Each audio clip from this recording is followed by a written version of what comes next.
increasing. According to available statistics last year, over 180 conflicts were recorded in the world, both regional and local. This is the highest number in the past 30 years. Mr. President, distinguished members of the Security Council, ladies and gentlemen, I would like to highlight the timeliness of the new agenda for peace set out by the Secretary General of the UN, and the notions of the importance of reducing strategic security risks by preventive regional activity. In our contribution to discussing the new agenda, we agreed with this assessment that regional organizations are meant to play a very central role in maintaining peace, security, and preventing instability. We in the CSTO believe that in today's world, where there are critical changes, countries cannot alone counter increasing threats and challenges. Over the existence of the UN, the functions of the regional organizations have expanded. They're closer to the source of the problems. They see conflicts as they are being born and take preventive steps based on their resources. By strengthening regional stability based on national interests of member states, regional organizations can shape an alternative to the ineffective and outdated models of cooperation and create new and more effective mechanisms to ensure cooperation. Therefore, they contribute to expanding possibilities for free and successful internal development of states by implementing mutually beneficial and equal international cooperation in the emerging multipolar world. The strategic goal of the CSTO is in ensuring collective security through consolidating efforts based on partnerships and the generally recognized norms of international law. Now, the guiding principle is to ensure equal and indivisible security of member states by strengthening national security of each state and giving up a bloc-based mentality. Our goal is not to become a counterweight to any other organization or country. Growing convergence and similarity among member states of the CSTO, CIS and SCO on the most important issues of the international agenda leads us to consistently further develop relations with these organizations. We fully support the provisions of the Astana Declaration of the Council of States of the member states of the Shanghai Co-operation Organszation regarding the fact that there are tectonic shifts in global politics, economics, and other areas of international relations. A more just, multipolar world order is emerging, expanding opportunities for development of states based on mutually beneficial international cooperation. In this connection, we support the Russian initiative on shaping a new continent-wide architecture of cooperation in the area of security, economics, and humanitarian affairs, meant to connect integrating processes and harmonizing relations among the centers of development in Eurasia. The CSTO aims to effectively fulfill the goals of its charter. Now, a positive assessment of our organization as a partner has been recognized at the 77th session of the General Assembly in the resolution on cooperation between the UN and the CSTO. That resolution notes that from the time of signature of the agreement on collective security, CSTO has transformed into a multifaceted organization having significant capacity that makes it possible to react to a broad range of challenges and threats in its area of responsibility. And we hope that this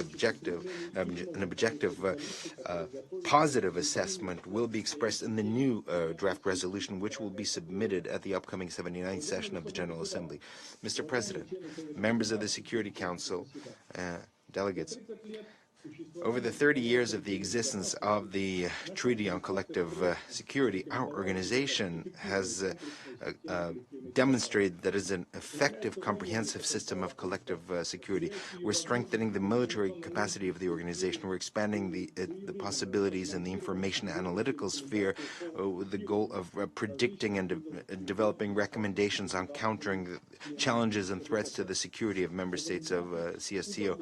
The organization managed to prevent or ease a number of crises in its area of responsibility, acting on the broad, throughout the Eurasian region. Our priority is to find political diplomatics in our political diplomatic sphere, and we are improving our capacity in emergency response, peacekeeping, and tackling new threats and challenges. CSTO continues to undertake efforts in achieving lasting peace in South Caucasus, particularly with very positive results of the meeting in Astana between the foreign ministers of Azerbaijan and Armenia. The main source of instability in the Central Asian region is Afghanistan. In spite of positive changes in that country, the threat of the spread of terrorism, radical ideology, and criminal drug trafficking is not only easing or reducing, but rather is taking on new forms. We note additional challenges related to the evidence of competition for natural resources in the region, first and foremost for water. This could be a cause for intergovernmental conflicts. Instead, in spite of the acuteness of this issue, we have managed to maintain control in this area of responsibility. The organization attaches particular importance to monitoring and predicting possible how the situation can develop. In the Council of Ministers of Foreign Affairs of the CSTO, there is a working group on Afghanistan, and representatives of the specialized units of the UN, CIS, and SCO take part in that, as well as the Embassy of Afghanistan. On this point, we like to note the useful regular contacts with UN structures, UN agencies, in particular, special representative of the Secretary General on Afghanistan and Central Asia. An exchange of views testifies to a common vision. The organization also is taking a number of practical steps aimed at easing tensions and strengthening the Tajik-Afghan border. Is one of the excellent examples of practical cooperation. In the long term, we consider forming legal and administrative conditions for involving the UN in the peacekeeping potential of the CSTO. The CSTO has significant resources to effectively take part in UN peacekeeping operations. Today, there's some 3,800 people in the peacekeeping committee of the CSTO. Overall, they fully meet the requirements and standards of the UN, both in terms of structure and level of training.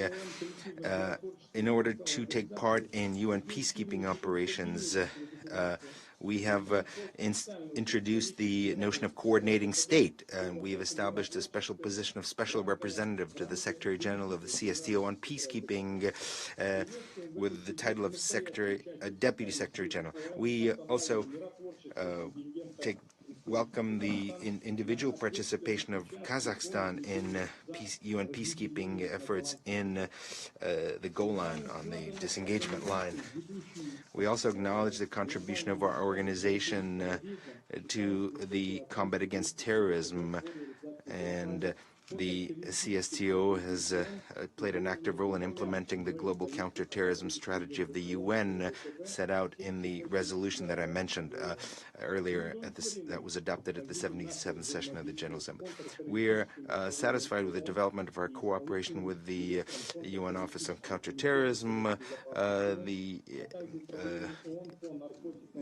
UNODC, the Counterterrorism Committee, in the framework of existing memorandum. We're interested in further expanding this cooperation. We also intend to further develop cooperation based on the joint declaration on cooperation between the Secretariat of the CSTO and the UN from the 18th of March 2010, existing memorandum and protocols on cooperation between the CSTO and the UN in various spheres. We have effective practical experience that we have developed over years and modalities of cooperation aimed at making sure that terrorist organizations are denied their breeding grounds. They are implemented mainly based on specialized operations of the relevant bodies of the member states of CSTO, including focusing on countering illegal drug trafficking, preventing illegal migration, not allowing the use of information communication technologies in the interests of international terrorists, as well as eliminating recruitment and entry and exit of our citizens for participation in terrorist activity. We are ready to share our experience in conducting special preventive operations that we have stepped up in connection with the negative impact of the Afghan crisis for the security and stability of our allies. Using this opportunity, we call on international and regional organizations and various states not only to observe these exercises and operations, but take part in them. The mechanism of partnership that we have developed in our organization makes this possible. In the interest of strengthening the key role of the UN in countering threats in the information sphere, and in accordance with the relevant resolutions of the UN Security Council, in particular 1624 and 2354, we are ready to unify our efforts in the area of information security. And member states of CSTO are actively taking part in the process of developing under the UN auspices universal rules, norms, and principles of responsible conduct in the information sphere, and at the same and underscore the importance of the open-ended working group on issues of security in the area of the use of information and communication technologies. We consider the open-ended working group as an effective key negotiating mechanism on this topic in the UN. The principles of our joint efforts, including the central and coordinating role of the UN in prevention and combat of the use of internet for terrorist purposes, are enshrined in the relevant Declaration of Ministers of Foreign Affairs of Member States of CSTO, adopted in June of this year. Mr. President, members of the Security Council and participants, the acuteness of regional conflicts is not easing and is a permanent threat to international peace. For preventive efforts and overcoming this threat, we're ready to fully activate the significant and still unharnessed potential of the CSTO and other specialized regional organizations in Eurasia. We are ready to engage in joint efforts to form a Eurasian architecture of security with all interested states and intergovernmental structures in accordance with the purposes and principles of the UN Charter. This will be based inter alia on the Russian proposal to start work on formulating the parameters and principles of this architecture in a comprehensive document that would be provisionally entitled Eurasian Charter of Diversity and Multipolarity in the 21st Century. We're convinced that today's meeting will give additional impetus to the practical cooperation between UN and CSTO and other regional structures active on the Eurasian continent in the interests of peace and security. For this, we have all possibilities to achieve this. Thank you very much. I thank Mr. Tasmagambet for a statement, and I now give the floor to His Excellency Mr. Lebedev.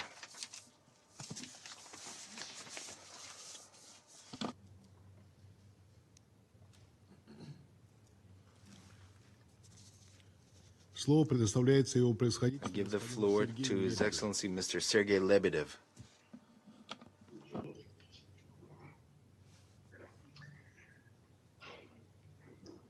Mr. President, distinguished participants, colleagues from the Shanghai Co-operation Organization and the Collective Security Treaty Organization, my colleagues, Mr. Magambetov and others.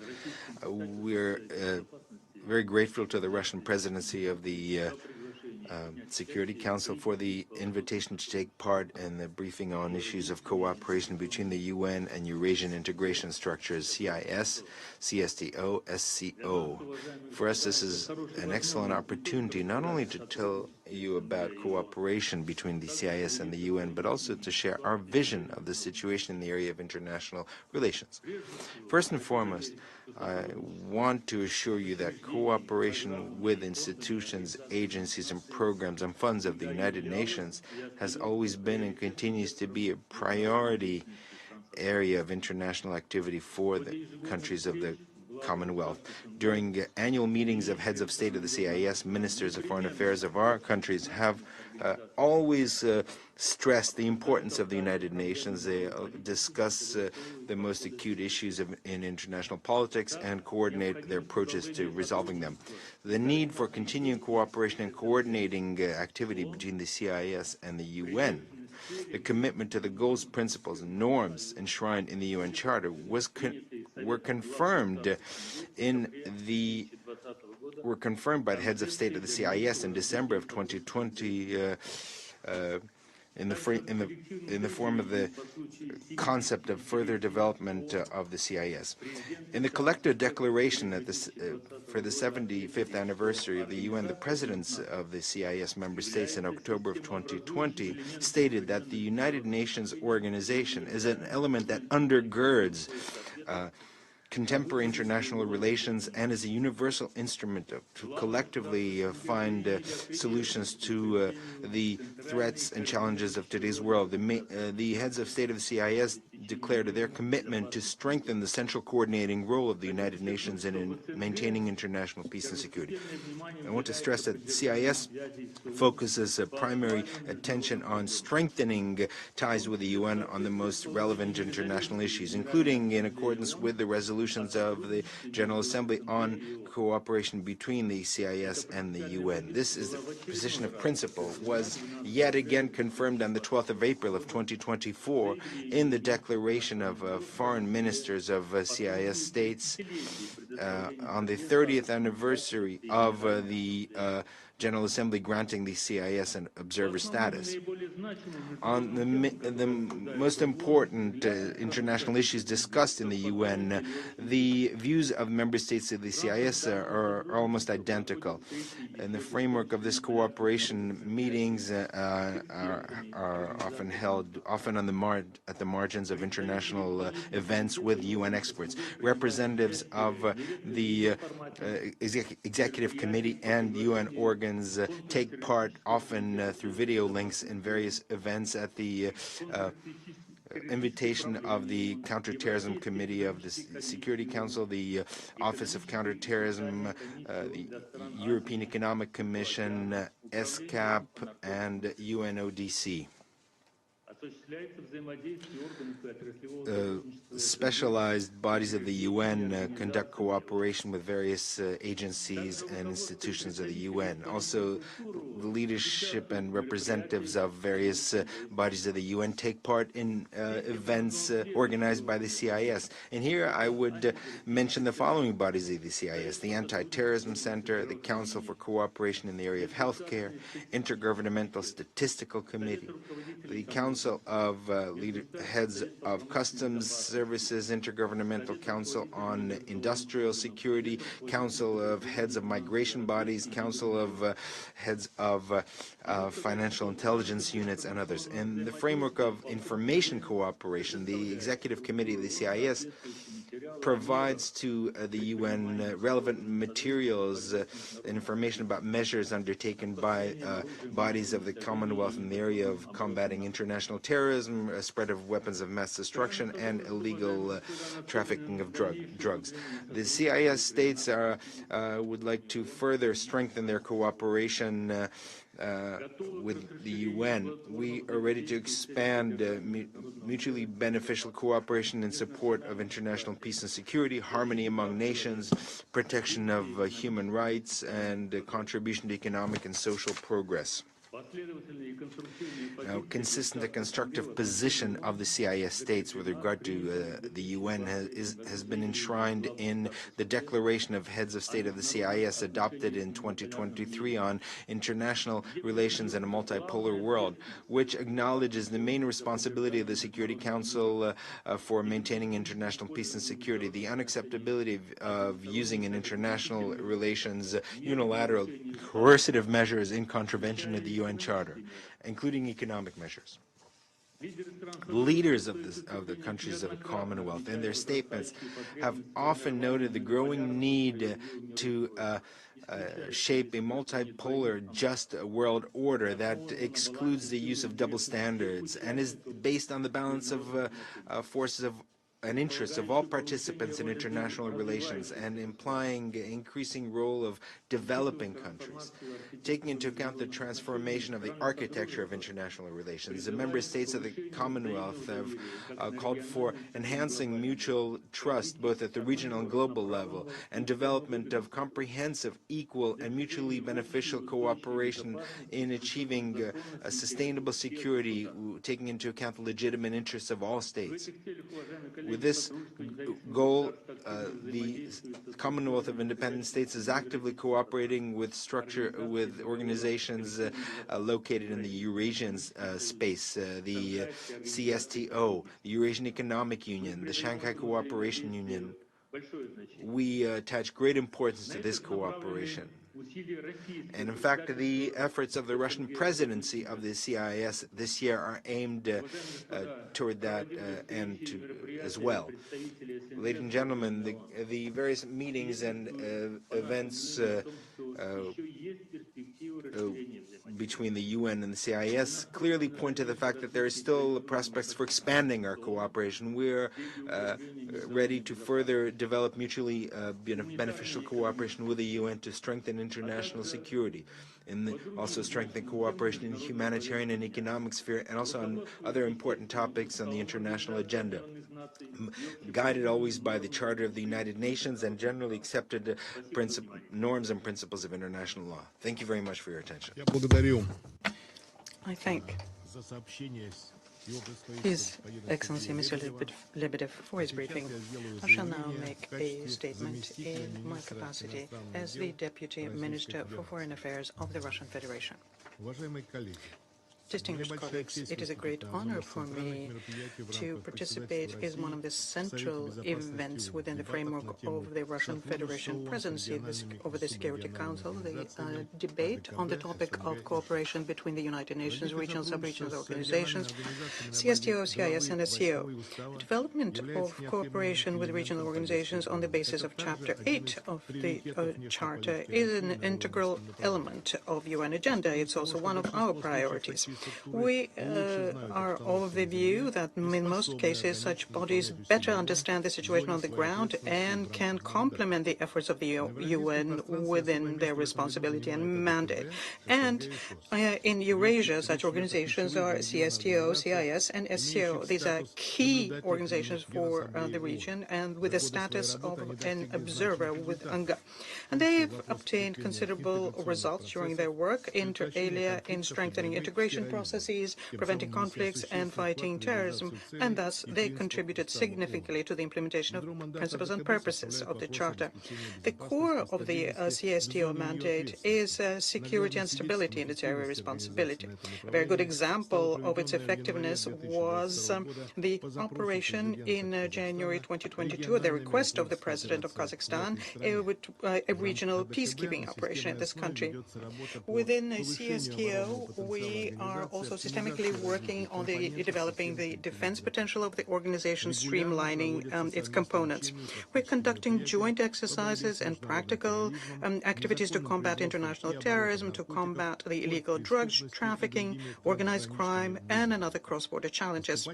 We are continuously developing also cooperation in new areas, biological and international information security. We're satisfied with the level of interaction between CSTO and UN, particularly particular importance here we attach to strengthening working on regional issues whilst emphasizing Afghanistan. We think there are good prospects here for involving CSTO and peacekeeping activities conducted by the UN. We already have the necessary legal basis for the participation of the organization in UN peace operations. There are positive trends here, and it's important that they be reflected in a traditional UNGA resolution. Increasing interaction of CIS with the UN is one of the key goals of the Russian presidency in CIS, and we intend to work very actively here. The Executive Committee of the CIS is maintaining contacts with the leaders of more than 10 UN agencies and bodies of various kinds, including UNESCO, UNCTAD, ECE, SCAP, WHO and IOM. We have memorandums of cooperation signed with many, and this gives us an opportunity to exchange opinions and experience on key issues of global and regional agenda, and to jointly look for answers to common challenges. Last year, we established the status of an observer and partner within CIS. This means that interested countries and associations can have a closer link with CIS. Please withdraw your attention to these new mechanisms for cooperation with the CIS. It's open to fruitful cooperation on a very broad number of areas. Within the Commonwealth, we are conducting many programs to strengthen border security on external borders, to fight terrorism, extremism, and to fight organized crime. We're finalizing a new program on de-radicalization. It's called upon to help conduct consolidated policy in the region to suppress radical and extremist trends and to build interfaith dialogue. We have close cooperation between the counterparts within the CIS and the UN. In particular, the Anti-Terrorist Center of the CIS is maintaining contacts with UNOCT, with CTAD, under the Security Council, and the UN Regional Center on Preventive Diplomacy for Central Asia. We are convinced that a further deepening of a depoliticized professional dialogue between the UN and CIS will facilitate a more effective work in overcoming challenges. The links between SCO and UN are also developing. This organization today brings together 26 member states, observers and partners. Its geographical scope goes from South and Southeast Asia to Near East and Europe. On the 3rd, 4th July in Astana, we had a summit of the Shanghai Co-operation Organszation. One of the more important outcomes was the fact that Republic Belarus joined. The final declaration states that a more fair and multipolar world order is emerging. The initiative on world unity for just peace, concord and development came out at the 80th anniversary of the UN. The goal of this initiative is to reject confrontation, to have an honest dialogue, and work together whilst upholding the UN Charter. It's particularly important for us to have a thematic context between SCO and the UN bodies. For example, working together with UNODC through the framework of the Commission on Narcotic Substances. The Russian side, is co-organizers of such meetings. We advocate the development of an interaction between the regional anti-terrorist SCO body and UNOCT. They have signed a memorandum to that effect. Another priority for the SCO is combating the threats of terrorism, separatism, extremism, illegal drugs trafficking, transnational organized crime, first and foremost, the kinds that come from Afghanistan. In order to resolve these issues, we at the Astana summit approved a program on cooperation in fighting terrorism, separatism and extremism for 2025-2027 and the anti-narcotic strategy for 2024-2029. We also think that it's very promising to have an interaction between the SCO Secretariat on the basis of memorandums of understanding with SCAP, UNESCO, FAO, WTO, OCHA, and UNOCT. In February, in Nairobi, a memorandum of understanding was signed between the SCO and the United Nations Environment Programme. Distinguished colleagues, we must acknowledge that not all regional actors displayed the same constructive attitude as was done by CSTO, CIS and SCO. The concept pushed forward by NATO, its members over the past decades, a concept of world order and security, which is built on the principle of the domination by one power center and the flouting of concerns of other states, this concept has clearly failed completely. Against this background, it is clear that there's a need for a new security architecture in Eurasia, a filling of a conceptual, normative, and legal institutional vacuum. This vacuum creates dangers for the states of the continent. This is what was the focus of the proposal put forward by the President of the Russian Federation on the 14th June, where we talked about having a continent-wide, equal, and indivisible system of security with no place within it for zero-sum game or having one security at the expense of another. This principle has taken on an international legal character and is being successfully implemented within the CSTO, CIS and SCO. And we think that if it were to become universal in nature, the situation globally would drastically improve. It would become a catalyst for positive changes. We intend to have a broad dialogue with all potential participants of such future architecture, and we propose those who are interested, states and organizations on the continent, including its Asian and European part, to join in this important discussion. As a common goal, we see the formulation of framework principles for Eurasian architecture with a basis on international law, UN Charter, determining the strategic outlines of multilateralism, which are to reflect the new geopolitical reality. An important element of this process, in our view, should be the development of an understanding in three key areas: the development of a system of agreements about the mutual and collective security guarantees, the settling of conflicts on the continent, and excluding a destructive influence by players outside of the region on the situation in Eurasia. Individual states and entities are to themselves determine areas of mutually beneficial cooperation, fine-tune existing and create new institutions, mechanism, agreements, so as to meet the joint interests in the area of security, and thus build together a continent-wide architecture. Going forward, this new, fairer and more balanced system could become a prototype for the new global security architecture. Distinguished colleagues, in conclusion, I would like to reaffirm the general aim of the CIS, CSTO and SCO to resolve problems which arise using only political diplomatic methods with the main role played by the UN. We are ready for cooperation with all members of the world community, and this is enshrined in the foundational documents of our organizations. I thank you for your attention. I resume my function as President of the Council, and I give the floor to the representative of France. Thank you. Thank you, Mr. President. I would like to thank Mr. Spehar and the Secretary Generals of the Collective Security Treaty Organization, of the Shanghai Co-operation Organszation, and the Commonwealth of Independent States for their briefings. Regional cooperation organizations can provide a decisive contribution to maintaining international peace and security. I am referring to UN's cooperation with the European Union, African Union, or OSCE, or the African Union. They are closer to the ground, and because of that, regional organizations are first witnesses of crises. They have special knowledge of the deep roots and effective solutions so as to resolve them and prevent them.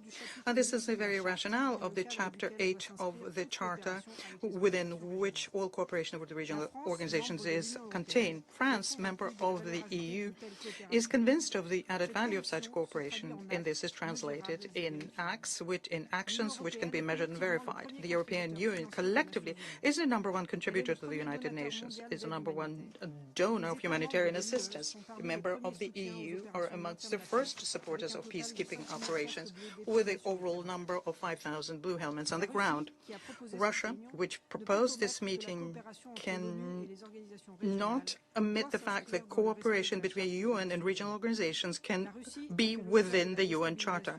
Russia chose destabilization and disorder whilst presenting themselves as a guarantor of stability. We need to recall here that it's occupying illegally a part of Georgia, keeps a military contingent on the territory of the Republic of Moldova against the will of the democratically elected government of this country. For 2 years now, it has been completely focused on its war of aggression in Ukraine, and it's increasing its violations of the Charter and puts our system of collective security in peril. We call on Russia to cease these violations and to put an end without delay to its unjustified war against Ukraine. We call on the members of the CSTO, many of whom are attached to international security and stability, to carry this message. Regional organizations contribute to providing a response to security challenges, climate challenges, health and technological challenges of our time, and the response can only be collective. Let me give you some examples. We are very concerned by the situation in Afghanistan, given the numerous human rights violations by the Taliban and systematic discrimination against women and girls. Countries of the region, most of them are members of the Shanghai Co-operation Organszation, have an important role to play to recall the demands of the international communities. Fighting terrorism and fighting drugs trafficking are also priorities, common interest priorities, whilst the Islamic State in Khorasan is getting stronger and the threat of al-Qaeda remains. This fragile context means that all of the cooperation amongst actors in the region, states, international organizations is indispensable. Upholding human rights and promoting women in all aspects of public life are indispensable for lasting peace and security, and that is why that needs to be at the heart of all cooperation between the United Nations and regional cooperations. The works done by regional organizations can also contribute to multilateral discussions when it comes to arms control or confidence building. This, for example, is the case in the area of cybersecurity. And lastly, preserving common goods is another shared priority. Here we're referring to, for example, the water resource management. This is crucial in the Caucasus and Central Asia. France and Kazakhstan prepare, together with the President of the World Bank, the United Nations, and many other partners, the first One Planet Summit on the issue of water, the One Water Summit. I thank you. I thank the representative of France for their statement. I now give the floor to the representative of Slovenia. Thank you. Mr. President, I wish to start by thanking Assistant General Specher for her briefing today. I also thank the Secretary General and the representatives of the Collective Security Treaty Organization, the Commonwealth of Independent States, and the Shanghai Co-operation Organszation for the contribution to today's debate. Mr. President, this meeting is an opportunity for the Council to re-emphasize the fundamental role of regional action in maintaining international peace and security, as provided in Chapter 8 of the Charter.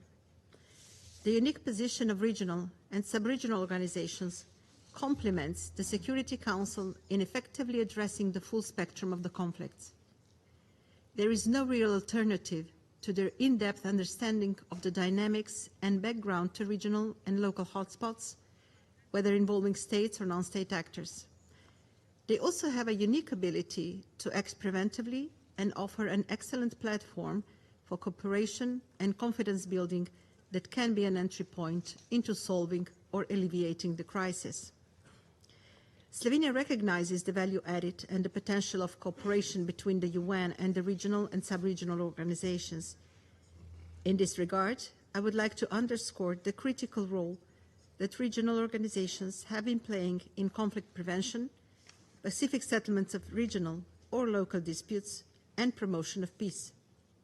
For instance, information sharing between the United Nations and regional organizations enhances early warning mechanisms, which in turn contribute to conflict prevention. Mr. President, regional organizations enhance our collective capacity to prevent, address and resolve crises.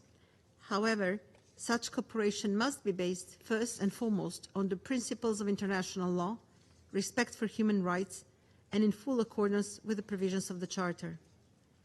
As we discuss how to strengthen cooperation between the United Nations and regional organizations, in particular the CSTO, CIS and SCO, we call on their member states to uphold the principles and obligations enshrined in the UN Charter. Mr. President, advancing cooperation between the United Nations and regional organizations is more vital than ever. The myriad of threats to international peace and the complexity and scope of contemporary security challenges demand nothing less. It is up to us all as members of such organizations to ensure that their conduct is fully in line with international law, including the UN Charter. I thank you. Я благодарю представителя Словении за ее заявление. I thank the representative of Slovenia for their statement, and I'll give the floor to the representative of Ecuador. Thank you, Mr. President. I want to start by thanking the Assistant Secretary General Spejar for briefing, as well as the statements by the Secretary Generals of the CSTO, the CIS, and the Shanghai Co-operation Organszation, Mr. Tasmagambetov, Mr. Lebedev, and Mr. Zhang Ming. Mr. President, the contribution to peace and security provided by regional organizations, sub-regional ones, has been amply demonstrated, not only under Chapter 8 of the Charter, but also with regard to Chapter 6, regarding the importance of the peaceful resolution of disputes and conflicts. These organizations, with their knowledge of local contexts and their ability to respond effectively, in fact, are essential partners for the prevention of conflicts, for mediation in conflicts, and construction and consolidation of sustainable peace. The UN system has a range of instruments for peace building, and the possibility of resorting to regional and sub-regional organizations is one of these principal instruments, and perhaps one that is still underutilized. These organizations have the ability to offer a more contextualized and informed perspective due to their proximity to the challenges they face. This is why it's very important for the United Nations and regional and sub-regional organizations to cooperate more actively in seeking integrated solutions, including in the area of peace and security. As we have heard, the regional and sub-regional organizations that are with us today have stepped up their cooperation with the United Nations in such areas as peacekeeping, combat against terrorism, and against drug trafficking. As mentioned by the keynote speakers, the contribution of these organizations in the Eurasian region in dealing with transnational organized crime and the combat against terrorism could make a meaningful difference, as has also been demonstrated by the experience in other regions. In the framework of the Security Council, in fact, we are been seeing a well-established institutional dialogue with the African Union, the European Union, and the Organization for Security and Cooperation in Europe. Mr. President, colleagues, one of the most urgent challenges confronting humankind, as well as my country, Ecuador, is transnational organized crime. This is why this topic was the subject of the presidential statement adopted by this Council in December of 2023 during the presidency of my country of the Council, as a way of raising awareness and seeking effective and timely responses to combat this scourge. On my region, I would like to refer to the extreme insecurity situation in Haiti, which has exacerbated the economic crisis, access to food, the human rights situation. And I would like to highlight the support of the CARICOM community, Caribbean community CARICOM, as an essential actor in advancing towards consolidating the process of peaceful political transition, combating against criminal gangs, and as taking a first step towards achieving sustainable peace and development. To conclude, I would also like to mention the Organization of American States that shares the principles of the United Nations, because it supports tackling multidimensional challenges, including traditional threats and new threats. The OAS is an essential essential partner in capacity building for member states in this hemisphere in helping them evaluate, prevent, confront, and respond to those threats and challenges. Thank you very much. Я благодарю представителя Эквадора за I его thank the заявление. representative of Ecuador for their statement. I now give the floor to the representative of China. Thank you, President. I thank you, Your Excellency Minister Rashining, for presiding over today's debate. I thank Assistant Secretary General Speha, Secretary General Zhang Ming, Secretary General Tasma Gembetov, and Secretary General Lebedev for their respective briefings. I welcome the presence of representatives of Belarus, Kazakhstan, Turkmenistan, Tajikistan, Pakistan, India, Kyrgyzstan, Iran, Azerbaijan, and Uzbekistan at today's meeting. The United Nations cooperation under Chapter 8 of the Charter with regional and sub-regional organizations in the field of peace and security serves to further strengthen the international collective security network for the better maintenance of international peace and security. China applauds the positive results achieved in the cooperation between the United Nations and the SCO, CSTO, and CIS over the years. We hope that the UN will continue to enhance dialogue, exchanges, and cooperation with those three bodies and make even greater contributions to international peace and security. President, against the current backdrop of a rapidly evolving international landscape, great strides in human civilization are accompanied by a significant uptick of insecurity, instability, and uncertainty. In light of the new situation and emerging challenges, the SCO Astana Summit held earlier this month adopted the Astana Declaration and other outcome documents, signaling the SCO's resolve to take on the historical mission, collectively respond to risks and challenges, and jointly promote security and development. We must practice true multilateralism under the guidance of the UN Charter and continue to promote dialogue and cooperation between the United Nations and the SCO to form a stronger synergy for the maintenance of international peace and the promotion of common development. First, it is imperative to jointly uphold the right direction of global governance. The United Nations represents the banner of multilateralism and is at the core of the international system. Faced with the real threat of Cold War mentality and bloc confrontation, Secretary General Guterres and SCO member states issued a strong call at the Astana Summit to safeguard the standing and role of the United Nations. China appreciates the SCO's consistent efforts to uphold the Shanghai spirit, embrace important values such as building partnerships instead of alliances, non-targeting at third parties, openness and inclusiveness, as well as SCO's commitment to upholding the purposes and principles of the UN Charter. The international community should heed the calls of SCO members, take the Summit of Future as an opportunity, strive toward greater equity and fairness in global governance, build a multipolar world in an equal and orderly fashion, and promote inclusive economic globalization. Second, we must commit ourselves to jointly promoting regional security and stability. Terrorism, separatism, and extremism are major threats to global security.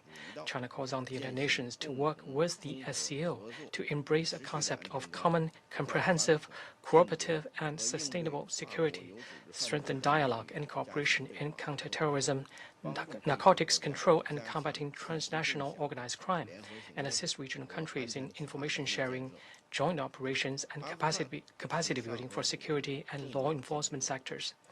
Afghanistan is an important neighbor of the SCO. We support the SCO and UNAMA to work together to promote the international community's engagement and dialogue with the Afghan interim government, help Afghanistan stay away from terrorism, war, and narcotics, and achieve lasting peace and stability in that country. Third, it is imperative to jointly promote regional development and prosperity. China appreciates the SCO's efforts in implementing the agenda and goals of the United Nations relating to economic and social development, contributing to cooperation among regional countries in areas such as trade facilitation, infrastructure connectivity, agriculture poverty reduction, and green development. We should support the SCO to scale up its exchanges and cooperation with relevant UN entities. 2025 has been declared as the SCO Year of Sustainable Development. Using this as an opportunity, we should help regional countries overcome their development challenges. In particular, we should leverage the digital transformation to effectively implement the GA resolution on enhancing international cooperation on capacity building of artificial intelligence, with a view to injecting stronger impetus into the realization of the 2030 Agenda and the common development of regional countries. President, at the Astana Summit, President Xi Jinping called on SCO member states to hold the bottom line of security, safeguard the right to development, consolidate efforts for unity, and build a common home of solidarity and mutual trust, peace and tranquility, prosperity and development, good neighborliness and friendship, as well as fairness and justice. As a founding member and the rotating president of the SCO, China remains committed to supporting, together with the international community, even deeper engagement between the UN and regional organizations such as the SCO, and make unremitting efforts to promote world peace and development and build a community with a shared future for mankind. Thank you, President. I thank the representative of China for their statement. I now give the floor to the representative of Malta. Thank you, President, and I also thank ASG Spehar and the Secretary General of the SCO, the Secretary General of the CSTO, and the Secretary General of the CIS for their remarks. Malta remains firm in its belief that regional and sub-regional organizations have a crucial role to play in the maintenance of peace and security through their extensive understanding of their region and their ability to foster dialogue and cooperation. They are an integral part of the global multilateral architecture and can help address complex contemporary challenges in a holistic manner. To this end, Malta will continue to advocate for close cooperation between them and the United Nations. Regrettably, some of the regional organizations that are the subject of the debate today have emphasized policies and positions that are inconsistent with the UN Charter. The armed forces of the Russian Federation form the core of the CSTO. Their role in the aggression against Ukraine, with all the atrocities reported on a daily basis, has undoubtedly stigmatized the organization, hampered its credibility, and created an obstacle for its cooperation with the UN. This is unfortunate. If used to their full potential, regional and sub-regional organizations have a key role to play in combating organized crime and in addressing terrorism and violent extremism. In this context, we also underline the fact that measures taken by member states or regional organizations to combat terrorism must fully respect obligations under international law, international human rights law, and international humanitarian law. Conflating terrorism with non-violent political dissent undermines human rights and fundamental freedoms and global counter-terrorism efforts. In conclusion, Mr. President, Malta encourages the UN to engage with regional and sub-regional organizations to promote the rule of law and the rights and well-being of all individuals. These include marginalized groups in vulnerable situations, such as women, young persons, LGBTIQ+ individuals, religious and ethnic minorities, and persons with disabilities. All voices need to be heard and included to ensure sustained and inclusive peace and respect human rights and fundamental freedoms. I thank you.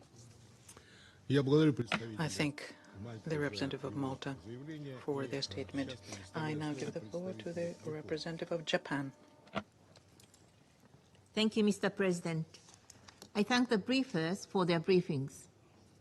Today, the world faces severe challenges, including the devastating conflict in Gaza, Russia's aggression against Ukraine, and numerous violations of international law, such as North Korea's breach of Security Council resolutions. These crises gravely affect international peace and security. The United Nations is central to multilateralism, but the UN alone cannot address all international challenges. In this regard, cooperation with regional organizations is essential as far as they play a crucial and complementary role in supporting the Security Council to fulfill its primary responsibility for maintaining international peace and security. Today's crises are often interconnected, with incidents in one region having global impacts.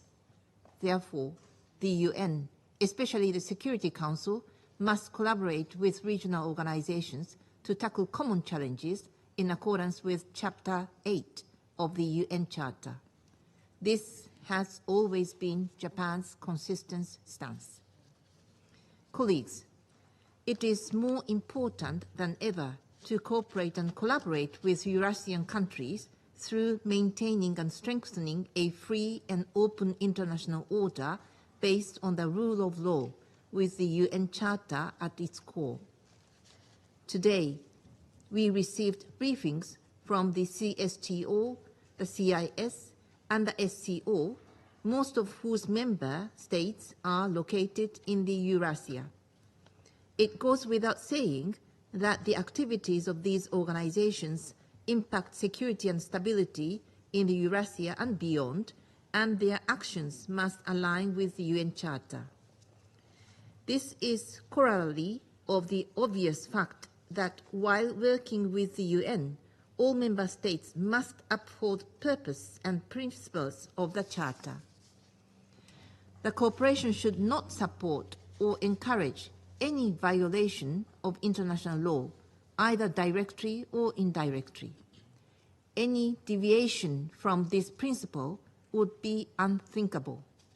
However, it is also an undeniable fact that Russia, which plays a leading role in the establishment of these organizations, has been ignoring the UN Charter through its aggression against Ukraine.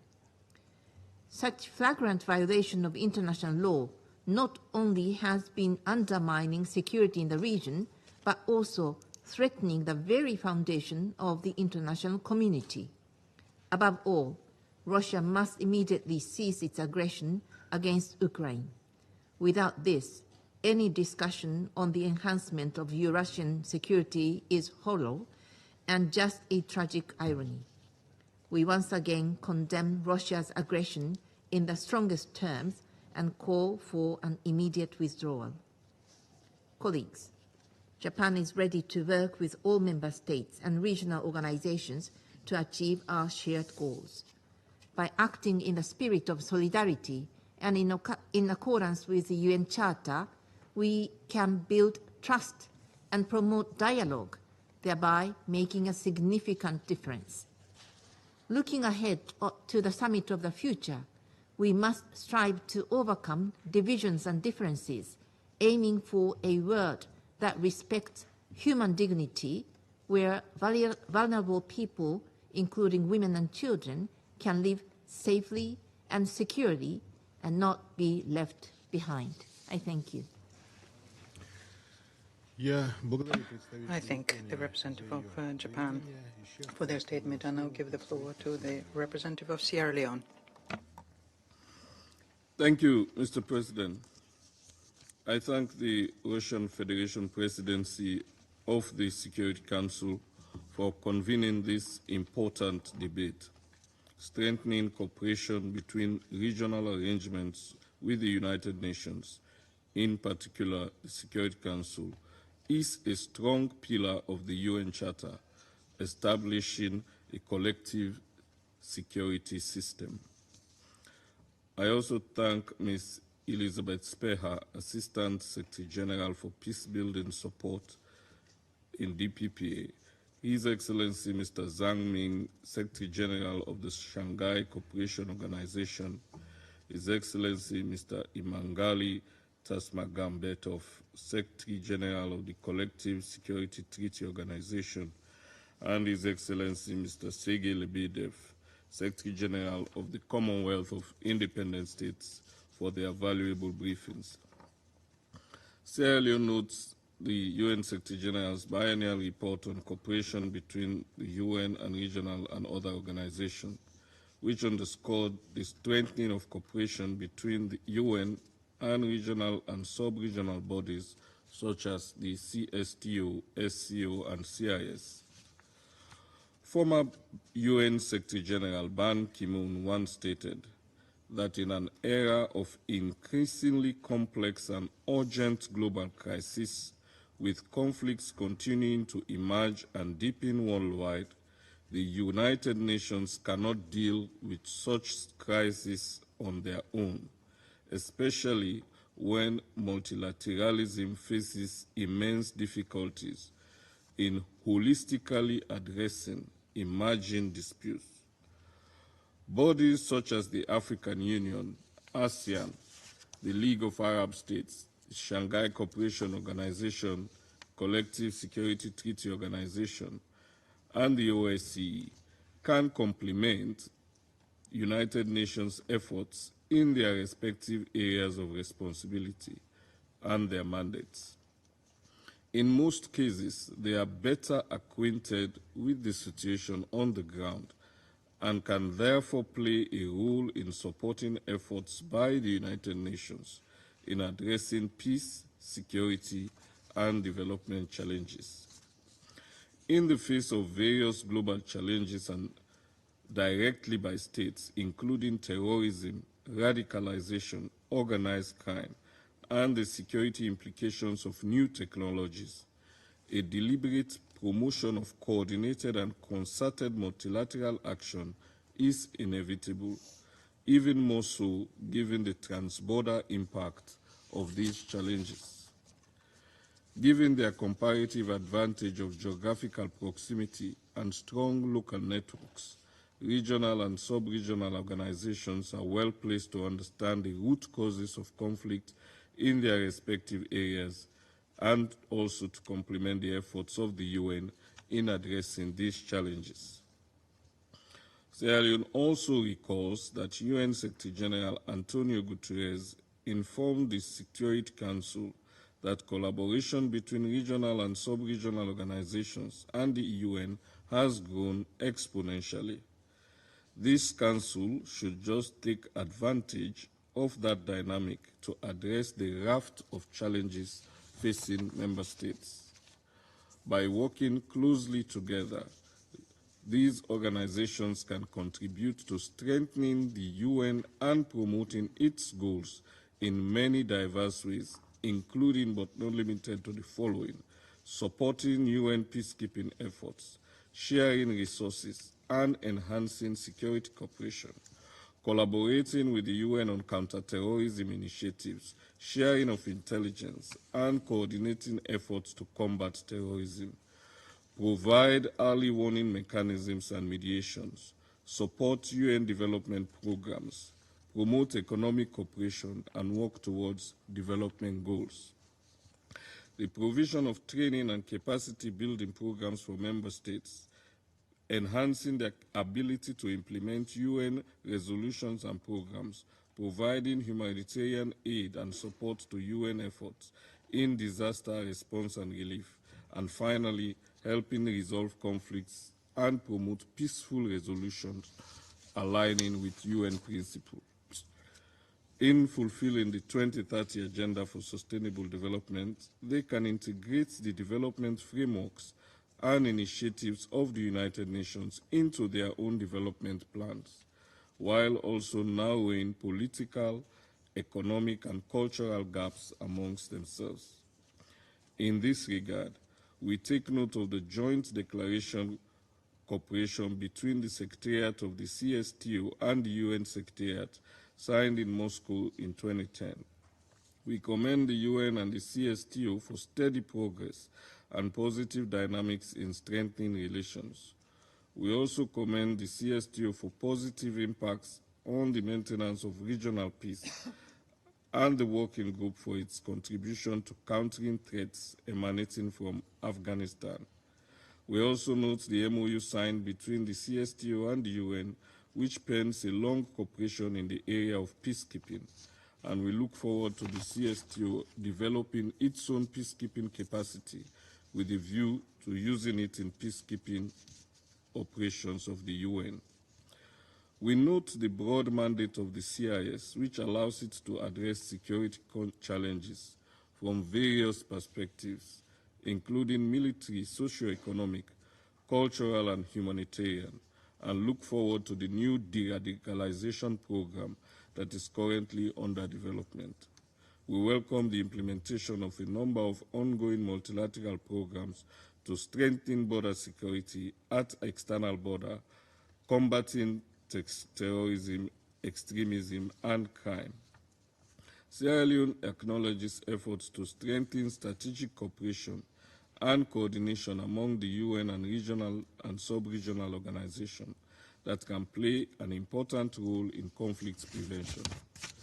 And in this regard, we encourage consideration of the need to continue to enhance capacity building for regional and sub-regional organizations in conflict prevention, crisis management, post-conflict stabilization, sustaining peace, including through the provision of human, technical, and financial assistance as appropriate.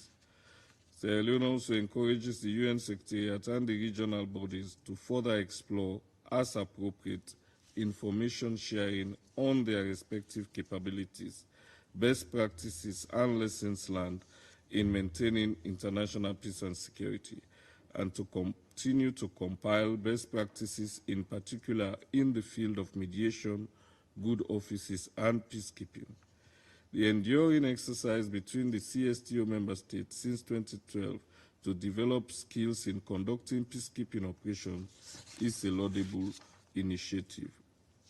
Additionally, we welcome the CIS declaration of readiness to cooperate with the UN through deepening and intensifying existing contacts and establishing new areas of collaboration in order to promote international peace and security, inter-ethnic harmony, protection of human rights, and economic and social progress.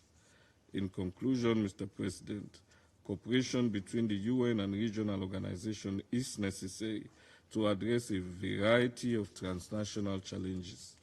However, this cooperation must be firmly based on multilateral order with the UN at the center, based on the principles of respect of the international rule of law and cooperation. We believe good governance, the rule of law, gender equality, respect for human rights, and fostering democratic institutions are essential to maintaining peace, security, and prosperity. Sierra Leone will continue to support enhanced cooperation between the UN and regional and sub-regional organizations to support our shared values, purposes, and principles to maintaining international peace and security for all. I thank you. I thank the representative of Sierra Leone for their statement. I now give the floor to the representative of Mozambique. Mr. President, I wish to start by commending the Russian presidency for convening this debate on the cooperation between the United Nations and regional and sub-regional organizations, the Collective Security Treaty Organization, the Commonwealth of Independent States, and the Shanghai Co-operation Organszation. We also thank the briefers, Ms. Elizabeth Speha, Assistant Secretary for Peacebuilding Support in DPPA, Mr. Imangal Tasma Gambitov, Secretary General of the CSTO, Mr. Sergei Lebedev, Secretary General of the CIS, and Mr. Zhang Ming, Secretary General of the SCO, for their insightful briefings. Mr. President, the main purpose of the United Nations is to maintain international peace and security. The UN has also recognized the critical role of the regional arrangements or agencies on matters pertaining to the maintenance of international peace and security. As per the UN Charter, paragraph 1 of Article 52, I quote, "Nothing precludes the existence of regional arrangements or agencies, meaning the regional and sub-regional organizations, for dealing with such matters relating to the maintenance of international peace and security is appropriate for regional action, provided that such arrangement or agencies and their activities are consistent with the purposes and principles of United Nations." End of quote. In this regard, we believe that the cooperation between the United Nations and CSTO, CIS and SCO is a platform which adds value to our collective and concerted efforts toward promoting peace and security. We are also the view that these organizations have a deeper knowledge of security issues and challenges in their respective regions, making them more capable to gather trust and confidence from national and regional actors. Mr. President, Mozambique welcomes the cooperation between the United Nations and CSTO, CIS and SCO, once supported by the membership of these regional and sub-regional organizations. We welcome a cooperation where, within the purpose and principle of the United Nations, these organizations are able to pursue and achieve their objective, including, for instance, the CSTO focused, among others, on countering terrorism, combating drug trafficking, and organized crime.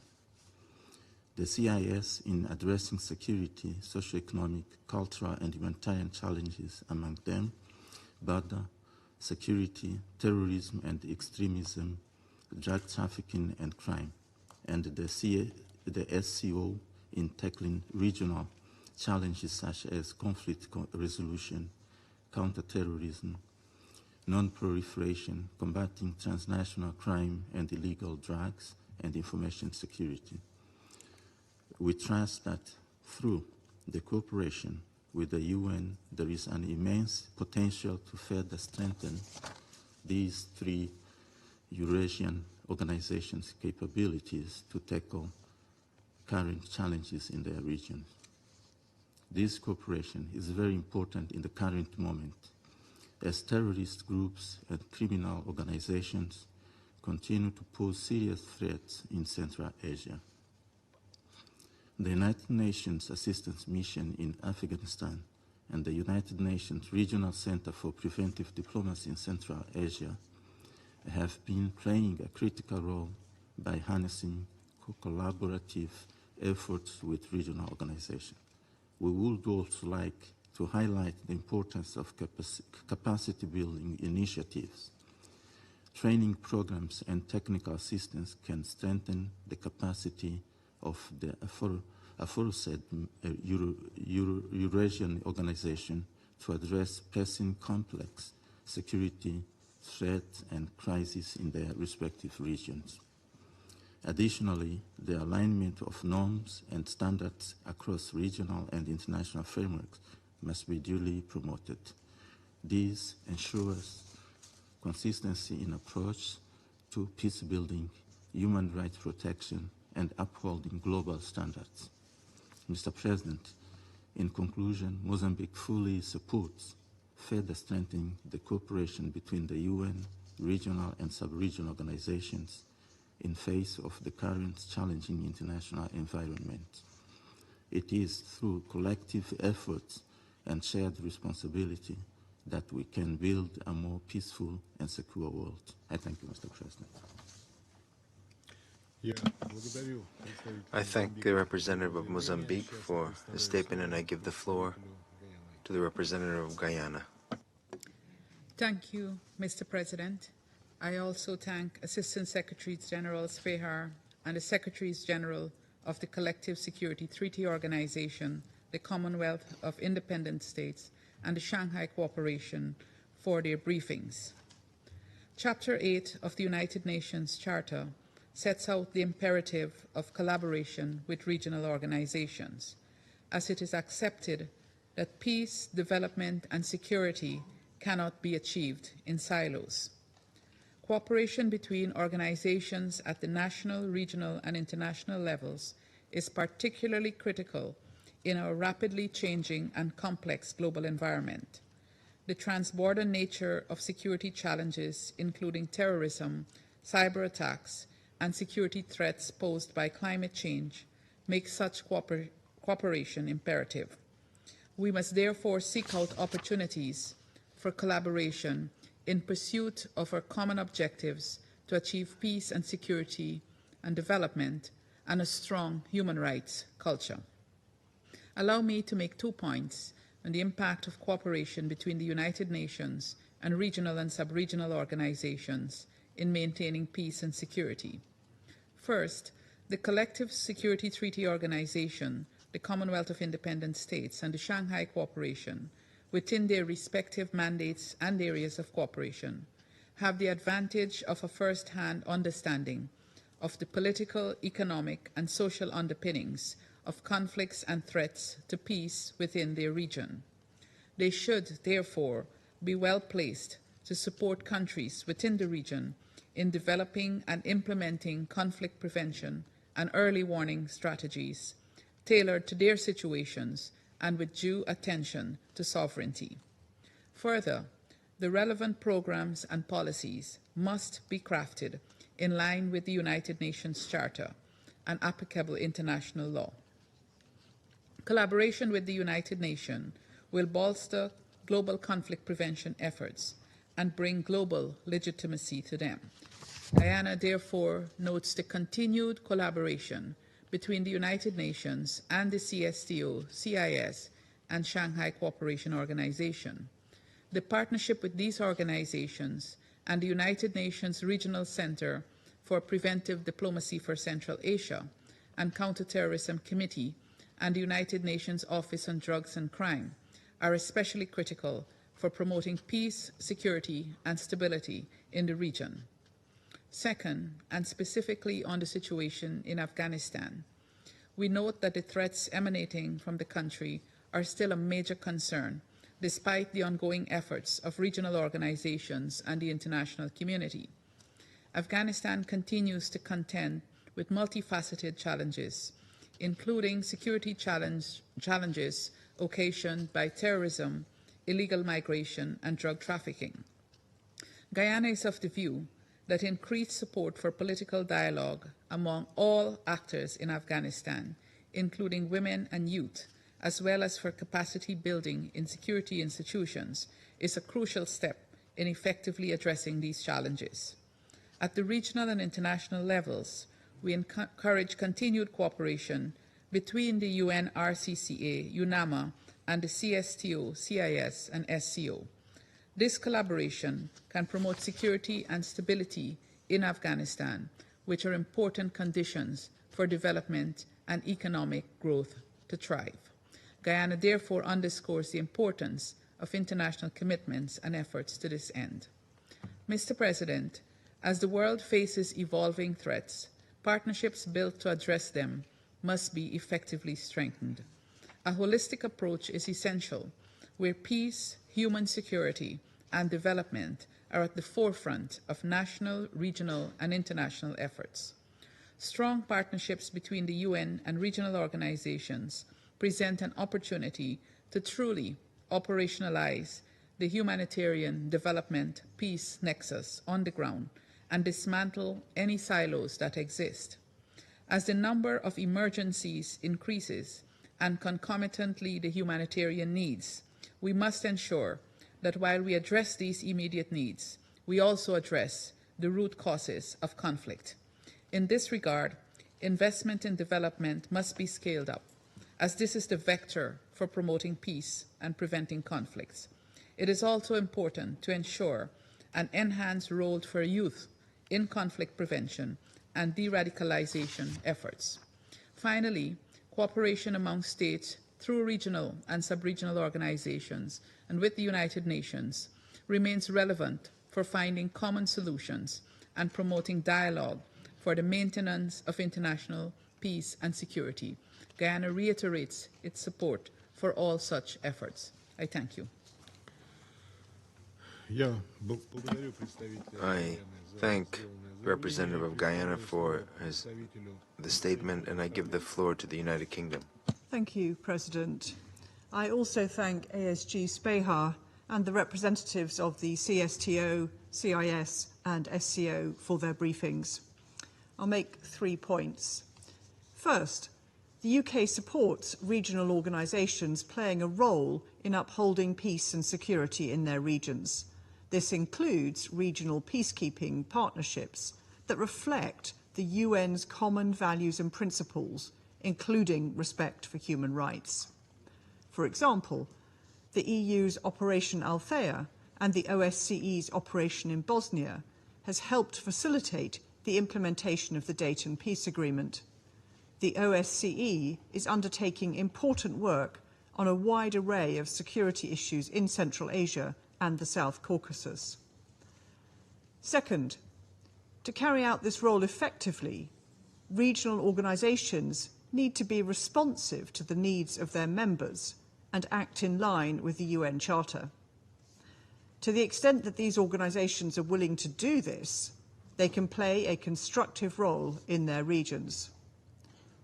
All states have a sovereign right to choose their own security partnerships, including military alliances. Participation cannot be coerced. Collective security does not mean a sphere of influence, and cooperation does not require subjugation of sovereignty. Russia's aggression against Georgia in 2008 and against Ukraine in 2014 and 22 undermines the role of regional organisations in the neighbourhood, particularly the CSTO. Georgia and Ukraine withdrew from CIS due to this violation of their sovereignty. Third, the UK warmly welcomes the Central Asian region's strong engagement with the UN, underlined by the Secretary-General's regional tour this month, and the work of UN bodies such as UNDP and UNOCT in the region. We look forward to next week's consultation on UNRCCA, which makes a valuable contribution to security in the region, including counter-terrorism and women, peace and security.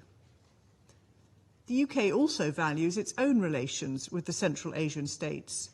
Earlier this year, we launched a regional climate programme that will help improve Central Asia's climate resilience by strengthening regional cooperation on water and energy. And we look forward to COP29 in Azerbaijan. There are no binary choices in partnerships.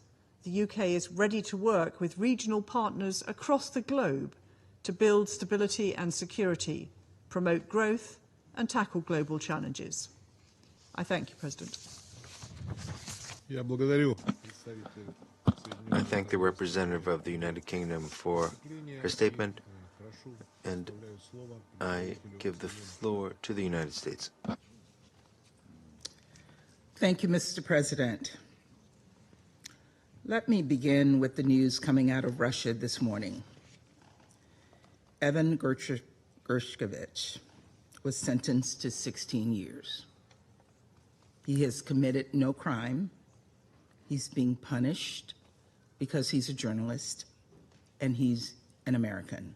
Simple as that. Today, as I sit here, I am thinking about Evan, and I'm thinking about his family, who I've had the honor of getting to know over the past harrowing year. And I'm committed to continuing to work to get their son and their brother home. Colleagues, the United States strongly supports the work of regional organizations and welcomes cooperation between these entities and the United Nations to advance the principles enshrined in the UN Charter.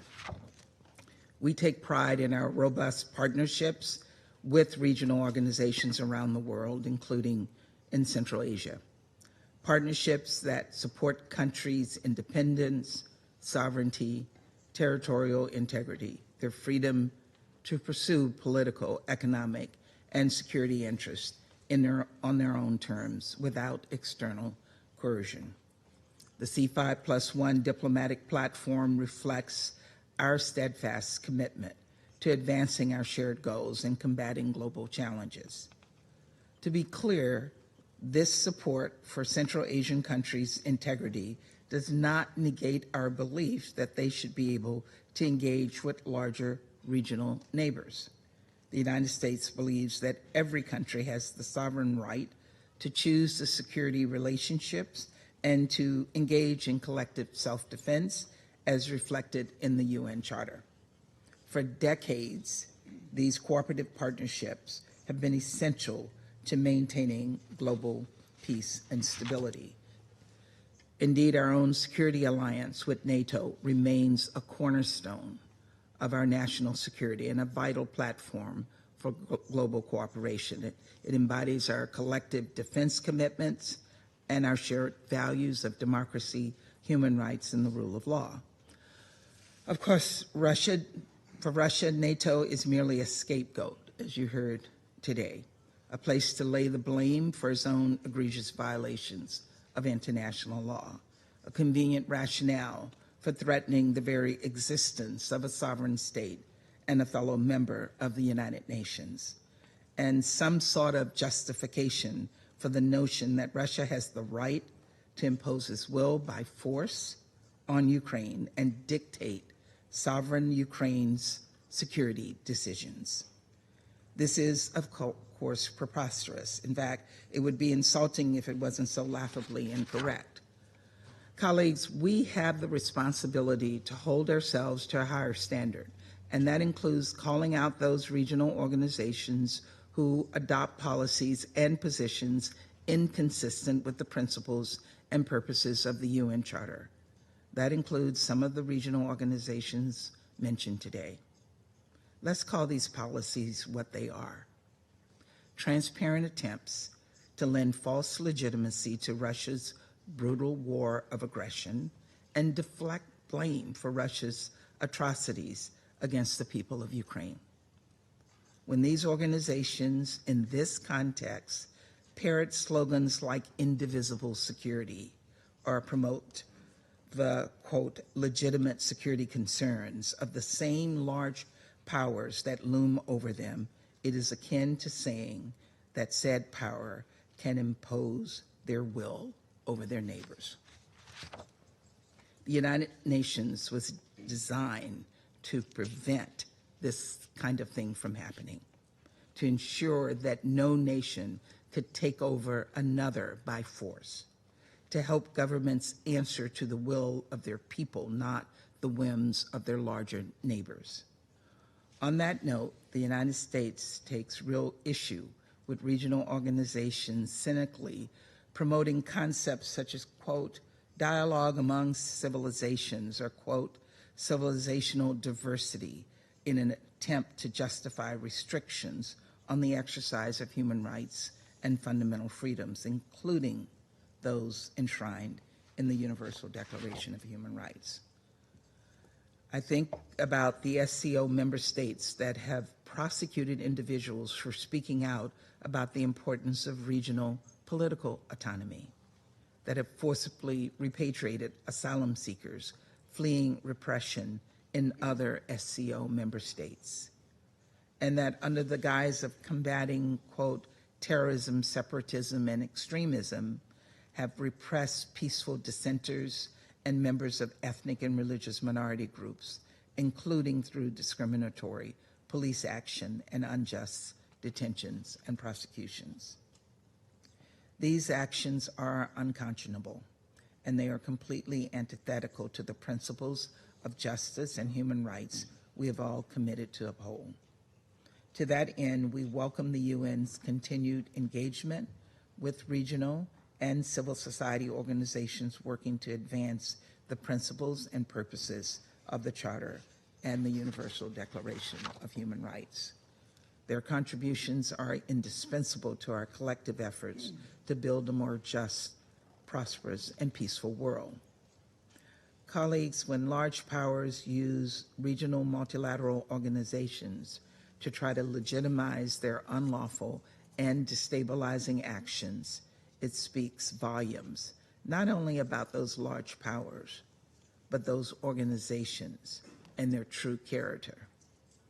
Ultimately, the UN is in the business of peace and security. Cooperation, therefore, is not a blank check for malign, dangerous, and abusive behavior. It should be reserved for those regional organizations upholding member states' obligations under international law and the UN Charter. And so we must continue to call out those individuals and collectives acting in violation of the Charter we all agreed to uphold. And we must continue to act in a manner consistent with international law, a manner worthy of true, meaningful cooperation. Thank you, Mr. President. I thank the United States for your statement, and I give the floor to Switzerland. Thank you, Mr. President. I would like to start by thanking the Assistant Secretary General for Peacebuilding Support, Ms. Elizabeth Speher, and the Secretaries General of the CSTO, CIS, and the SCO for their statements. Cooperation with regional organizations, according to Chapter 8 of the Charter, is an essential element in international relations, and we fully support that. And maintaining international peace and security is at the heart of the United Nations Charter. Full adherence to the principles of this Charter is therefore the common basis of all cooperation and is the source of mutual trust, which is an essential element in our bilateral and multilateral relations. We regret, therefore, that one of the founding members of the organization we're discussing today, Russia, is violating the Charter and international law by its aggression against Ukraine. Fundamental respect for the Charter is essential to ensure good cooperation between the UN and regional organizations, whether they're based in Africa, Asia, Europe, or elsewhere. The CSTO, the CIS, and the SCO, founded in the wake of the great historic turning points of our generations, must continue to follow these principles. In view of today's challenges, we urge joint action. One example is climate change, which compounds security risks and regional stability. Transboundary water management, for example, is becoming increasingly important, especially for Central Asian states. The UN is already committed to preventing water-related conflicts, notably through its regional center. And Switzerland is very active in this field. One example is the Geneva Water Hub, which contributes to peace and sustainable development in this region. It is also crucial to ensure good communication between the UN and the various regional organizations. The Organization for Security and Cooperation in Europe, OSCE, remains an indispensable partner for the UN and this Council as a platform for exclusive dialogue. The OSCE's strength lies in its holistic approach to security. Particularly in these tense times, the Helsinki Accords, the foundation of the OSCE, must remain our benchmark for the architecture of common peace and security in Europe.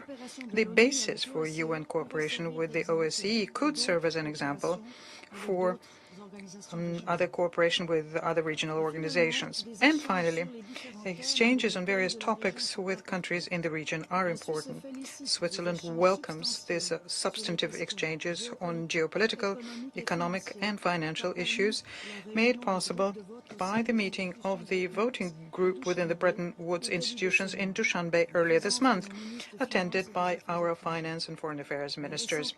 The recent mission by our ministers to Kyrgyzstan and Tajikistan illustrates the importance of close cooperation with this region, which continues to strengthen and develop. Mr. President, for the UN and for this Council, regional organizations are essential partners. The Summit of the Future and the new Agenda for Peace will have to strengthen these partnerships to better face future challenges. These challenges need to be confronted, all of us together, but whilst upholding human rights and inclusively. by putting the peace and security agenda and the youth agenda at the core of our common commitment. And finally, the conformity with Charter international law has to guide us at all times and under all circumstances. I thank you. I thank the representative of Switzerland for their statement. I now give the floor to the Republic of Korea. Thank you, Mr. President. We thank the Secretary Generals of the CSTO, CIS and SCO, His Excellencies Mr. Magambetov, Mr. Lebedev, and Mr. Ming for their briefings, which we took note of. My appreciation also goes to SG Spehar for her remarks and the work of the PPSO. While the primary responsibility for the maintenance of international peace and security lies on this Council, we sympathize with the assessment in the new Agenda for Peace that the increasing transnational threats of today call for robust regional frameworks and organizations that promote trust building, transparency, and detente. In this connection, we would like to share the following 3 points. First, Chapter 8 of the UN Charter remains our main guidance in pursuing cooperation between the UN and regional and sub-regional organizations. In this regard, we call that Article 52, Paragraph 1, which presumes that the regional arrangement or agencies and their activities relating to the maintenance of international peace and security are consistent with the purposes and principles of the United Nations. The efforts by regional organizations to align their relevant initiatives with the principles of sovereign equality, territorial integrity, and the political independence and promotion of human rights should be encouraged. The Security Council could also explore further utilization of Article 54 to ensure more faithful and systematic implementation of Chapter 8. Second, emerging and evolving transboundary threats, including cyber threats and climate change, require imminent attention and a redoubling of efforts from both the UN and regional organizations. In countering cyber-related risks, regional and sub-regional organizations can play important and complementary roles in implementing the framework of the responsible state behavior in the use of ICTs. This is especially relevant with regard to the exchange of information, confidence building, and capacity building. Likewise, addressing the interlinkages of climate change and peace and security greatly benefits from a regional and context-specific approach. This should be based on a comprehensive risk assessment of how climate change interacts with other vulnerabilities, such as terrorism and socioeconomic grievances, as well as a shared understanding that climate change poses common challenges to the region's peace and security. In this connection, we commend the pioneering efforts of some regional and sub-regional organizations, such as African Union, Pacific Islands Forum, and the Interstate Commissions of Water Coordination of Central Asia, and invite others to join these collective efforts. Third, for our part, the Republic of Korea will continue to support peace and security in Eurasia through diverse channels, including our close ties with regional countries. Our participation in the Conference on Interaction and Conference Building Measures in Asia, and through the framework of Asian Partners for Cooperation with the OSCE. We take this opportunity to commend the Central Asian countries' efforts to promote regional peace and stability in cooperation with the UN. Their initiative to establish UNRCCA has significantly contributed to prevent diplomacy and peace building in the region over the last 17 years. In light of the close interlinkages between the region's peace and security and sustainable development, we plan to expand future-oriented ODA to Central Asian countries in areas such as energy, infrastructure, health, education, and digital capacity. We also note that Afghanistan's reintegration to the international community at peace with itself and its neighbors while meeting international obligations is critical for the region's peace and stability. The Republic of Korea will continue to play a constructive role in ongoing discussions under the auspices of the UN in this connection. Mr. President, as my delegation stated during the open debate on multilateralism and world order this Tuesday, we envision the smooth continuum of multilateralism in every corner of the world without any vacuum. Regional arrangement that upholds the UN Charter will serve as critical components of this networked multilateralism. I thank you. I thank the representative of the Republic of Korea for their statement. I now give the floor to the representative of Algeria. Thank you, Mr. President. At the outset, I would like to extend my gratitude to all the panelists for their insightful remarks. Algeria acknowledges that maintaining international peace and security is a complex task requiring collaboration at multiple levels. We firmly believe that cooperation between the UN and regional and sub-regional organizations is crucial in addressing the diverse challenges faced by the international community. In this regard, Algeria recognizes that CSTO, CSCO, and CIS possess unique insights into regional dynamics and security challenges within their areas of operation. This knowledge can help the UN to enhance the effectiveness of its peacekeeping and conflict resolution initiative. Mr. President, Algeria considers the cooperation frameworks that exist between regional organizations and the United Nations bodies, especially the Security Council, to be of paramount importance. We believe that these organizations can enhance the UN's effectiveness in maintaining peace and security through several means, by providing crucial insights, responding swiftly to crises, facilitating dialogue between member states, and fostering greater understanding and cooperation on regional and global issues. On the other hand, we emphasize the importance of increasing the potential of regional organizations to complement UN efforts. This can be achieved by involving regional organizations more deeply in UN strategic planning process, particularly in areas related to conflict prevention and resolution. Additionally, enhanced information sharing between the UN and the regional organizations would bolster situational awareness and decision-making capabilities. Mr. President, building upon the valuable work already undertaken, we believe there is room for new areas of cooperation to emerge in the future. First, regional organizations can further work with the UN to strengthen economic ties between countries and promote sustainable development as a foundation for long-term peace and security. Second, as digital threats becomes more prevalent, regional organizations can work with the UN to develop coordinated response to cyber attacks and combat the spread of misinformation that threatens peace and security.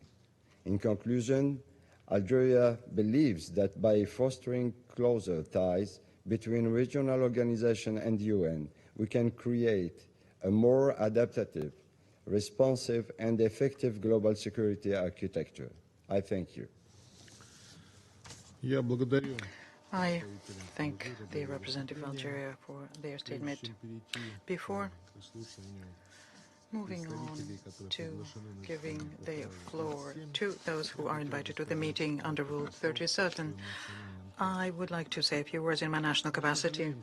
We regret the fact that a number of delegations use the meeting today so as to yet once again express their baseless thoughts about Russia. I think that this shows disrespect to regional organizations and their members.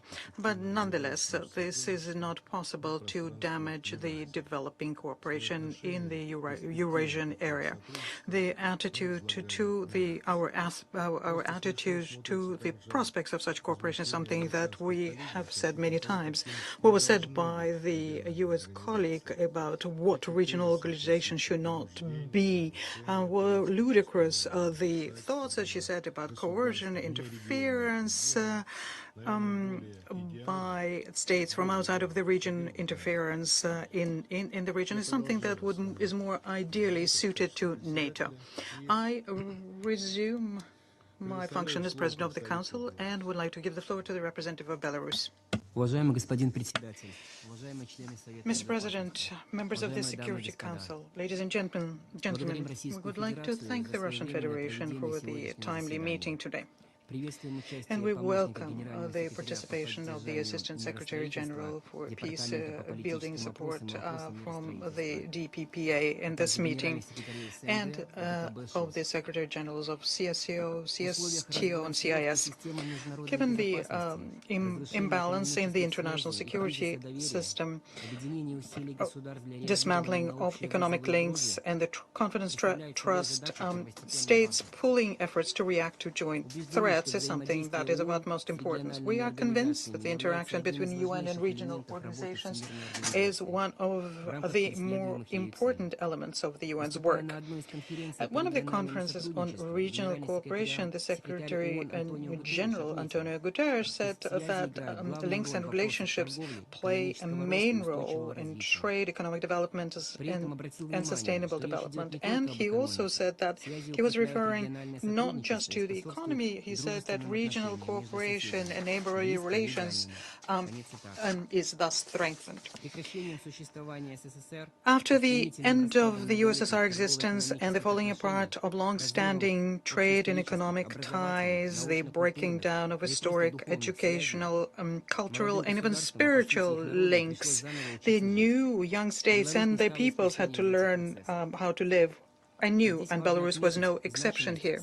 And here I would like to point out the important role played by the Commonwealth of Independent States. It played an important role in coordinating integration activity of states in the post-Soviet area in all kinds of areas, from human rights to defense policy.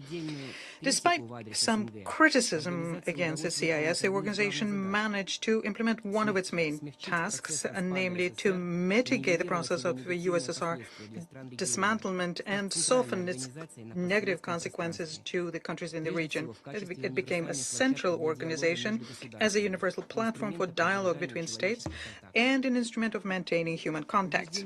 We are convinced that the organization managed to fulfill its historic role, and the CIS today is conducting the function of effective interaction amongst all formats, both in region and outside, both bilateral and multilateral. For example, the Union State, Russia, Belarus, Eurasian Economic Union, SCO, and BRICS. 2 weeks ago, the UN leaders state that the geopolitical organizations play a key role in maintaining peace throughout the world. Their experience, quick reaction make them irreplaceable in conflict prevention and peace building. End of quote. One of such structures, bodies, is the Collective Security Treaty Organization, whose key goals is to ensure national and collective security, coordinating foreign policy stances on international and regional security issues, strengthening cooperation mechanisms to counter contemporary challenges such as terrorism, drugs trafficking, illegal migration, organized crime, information security, cybersecurity, military and technical cooperation. Mr. President, Minsk on several occasions has been the platform for negotiations for peaceful settlement, inviting all countries, all, I underscore, and international organizations to participate.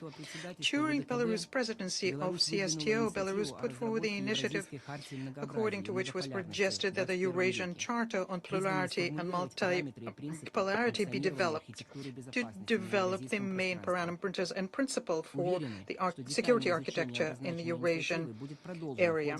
We are convinced that the study of this notion will continue during the second Minsk Conference on Eurasian Security to take place from 31st of October to the 1st of November of this year. Colleagues, please rest assured that my country remains ready to use our experience of diplomacy and peace building in dealing with issues of regional security. On the 4th of July 2024, my country became a fully fledged member of the Shanghai Co-operation Organszation, which is a largest regional organization in the world with overall territory of 35 million square kilometers and more than 3.5 billion people in it. We are happy that together with the SCO countries, who are drivers of the world economy today and the hubs for investment and technologies, we also are ready to consistently implement the priorities we have in the charter documents of the organization. As was underscored by the President, Alexander Lukashenko, our joining of the SCO opens up strategic prospects in the economy, investment, transit, ICT, security, and countering organized crime, and is doing so both for Minsk and the entire Eurasian region. What is equally important is the interaction amongst people in culture, science, education, sport, and tourism, pushing forward a long-term and irreversible policy through personal contacts. As a member of the Eurasian Economic Union and the SCO, as we consistently promote the concept of integrations, we will continue to do everything to broaden the corridors for international cooperation. I thank you. I thank the representative of Belarus for their statement. I now give the floor to the representative of Kazakhstan. Mr. President, distinguished Secretary Generals of CSTO, CSO, and SCO and CIS, ladies and gentlemen, we commend the Russian presidency for convening of this timely debate on fostering stronger collaboration between the UN and regional, sub-regional organizations. The world is on a tightrope. Geopolitical tensions are higher than ever, and the fragile peace we've known is at risk. This crumbling international security system could have devastating consequences for everyone. This year, Kazakhstan is the president of numerous regional and sub-regional organizations, SCO, CSTO, OTS, SICA, etc. As we navigate this crucial period, we have always been coming from the premise that only collaboration at regional and global levels provides a viable opportunity to build a more peaceful, stable, and secure future. Strengthening the UN's capacity to effectively confront 21st century's threats is our shared mission, solidifying its position as the world's main security institution. In this regard, during the meeting of SCO Plus on July 4th, 2024 in Astana, attended by the UN Secretary General, Kazakhstan has proposed to adopt a resolution of the UN General Assembly in support of the SCO initiative on world unity for just peace, harmony, and development. The SCO Economic Development Strategy Action Plan adopted at the SCO Astana Summit aligns well with the key SDG goals. This, combined with the UN's engagement with regional bodies, gives a significant impetus to put these goals into action. Leveraging our combined efforts offers a solid path to sustainable and inclusive progress. As the world's largest regional organization, the SCO is well suited to be a champion of peace and security. For the CSTO, the cooperation with the United Nations is one of the main directions. The Kazakh presidency to this CSTO primary goal is to maintain established cooperation with the UN and its structures on the basis of the Joint Declaration on Cooperation between CSTO and UN Secretariats dated March 18, 2010. Kazakhstan will also focus its efforts on developing cooperation between the CSTO and other interested countries and international organizations operating in the field of security, as well as on countering traditional and new challenges and threats. Besides, Kazakhstan actively supports the development of much-needed and mutually beneficial cooperation in the format of the Commonwealth of Independent States, which is a unique and universal dialogue platform. In general, our region, as well as regions worldwide, have a significant economic potential to serve as an essential factor for world prosperity. We believe that peace and security cannot be ensured without sustainable development. In this regard, we believe that the United Nations Secretary General's proposal to convene a summit of the future in September 2024 will be a crucial factor to charter the course forward. Kazakhstan wholeheartedly supports the Secretary General's call for the more active involvement of all relevant stakeholders, and Kazakhstan stands ready to participate in the discussion process. I thank you. I thank the representative of Kazakhstan for their statement. I now give the floor to the representative of Turkmenistan. Distinguished President, Your Excellencies, ladies and gentlemen, allow me to express the gratitude to the Russian Federation for its presidency in the Security Council, and personally to His Excellency Mr. Sergei Vershinin for convening today's open debates. I would like to also express our gratitude to the Secretary Generals of the CSTO, CIS, and the SCO, Mr. Lebedev, Mr. Ming, and Mr. Tasmamangetov. In today's joint efforts with regional structures allow the UN to more effectively use its resources, carry out tasks that individual countries are unable to tackle, and achieve more rapid and sustainable results. We believe that the UN Regional Center for Preventive Diplomacy in Central Asia could play an important role as a link connecting the UN and regional organizations.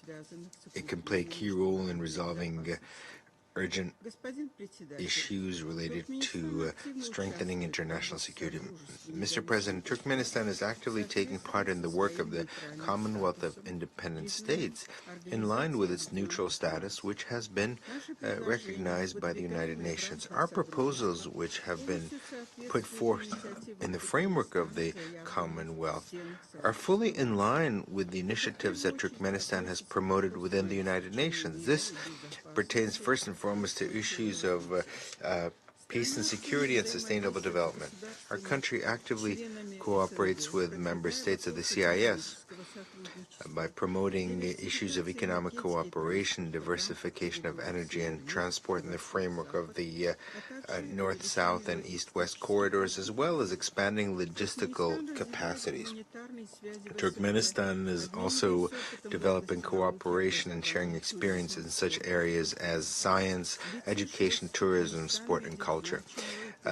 As far as the SCO, Turkmenistan considers this organization as an important and promising partner. Cooperation with the SCO is in the national interest of our country, can have a meaningful and positive impact on regional processes, and make a contribution to stabilizing the international situation.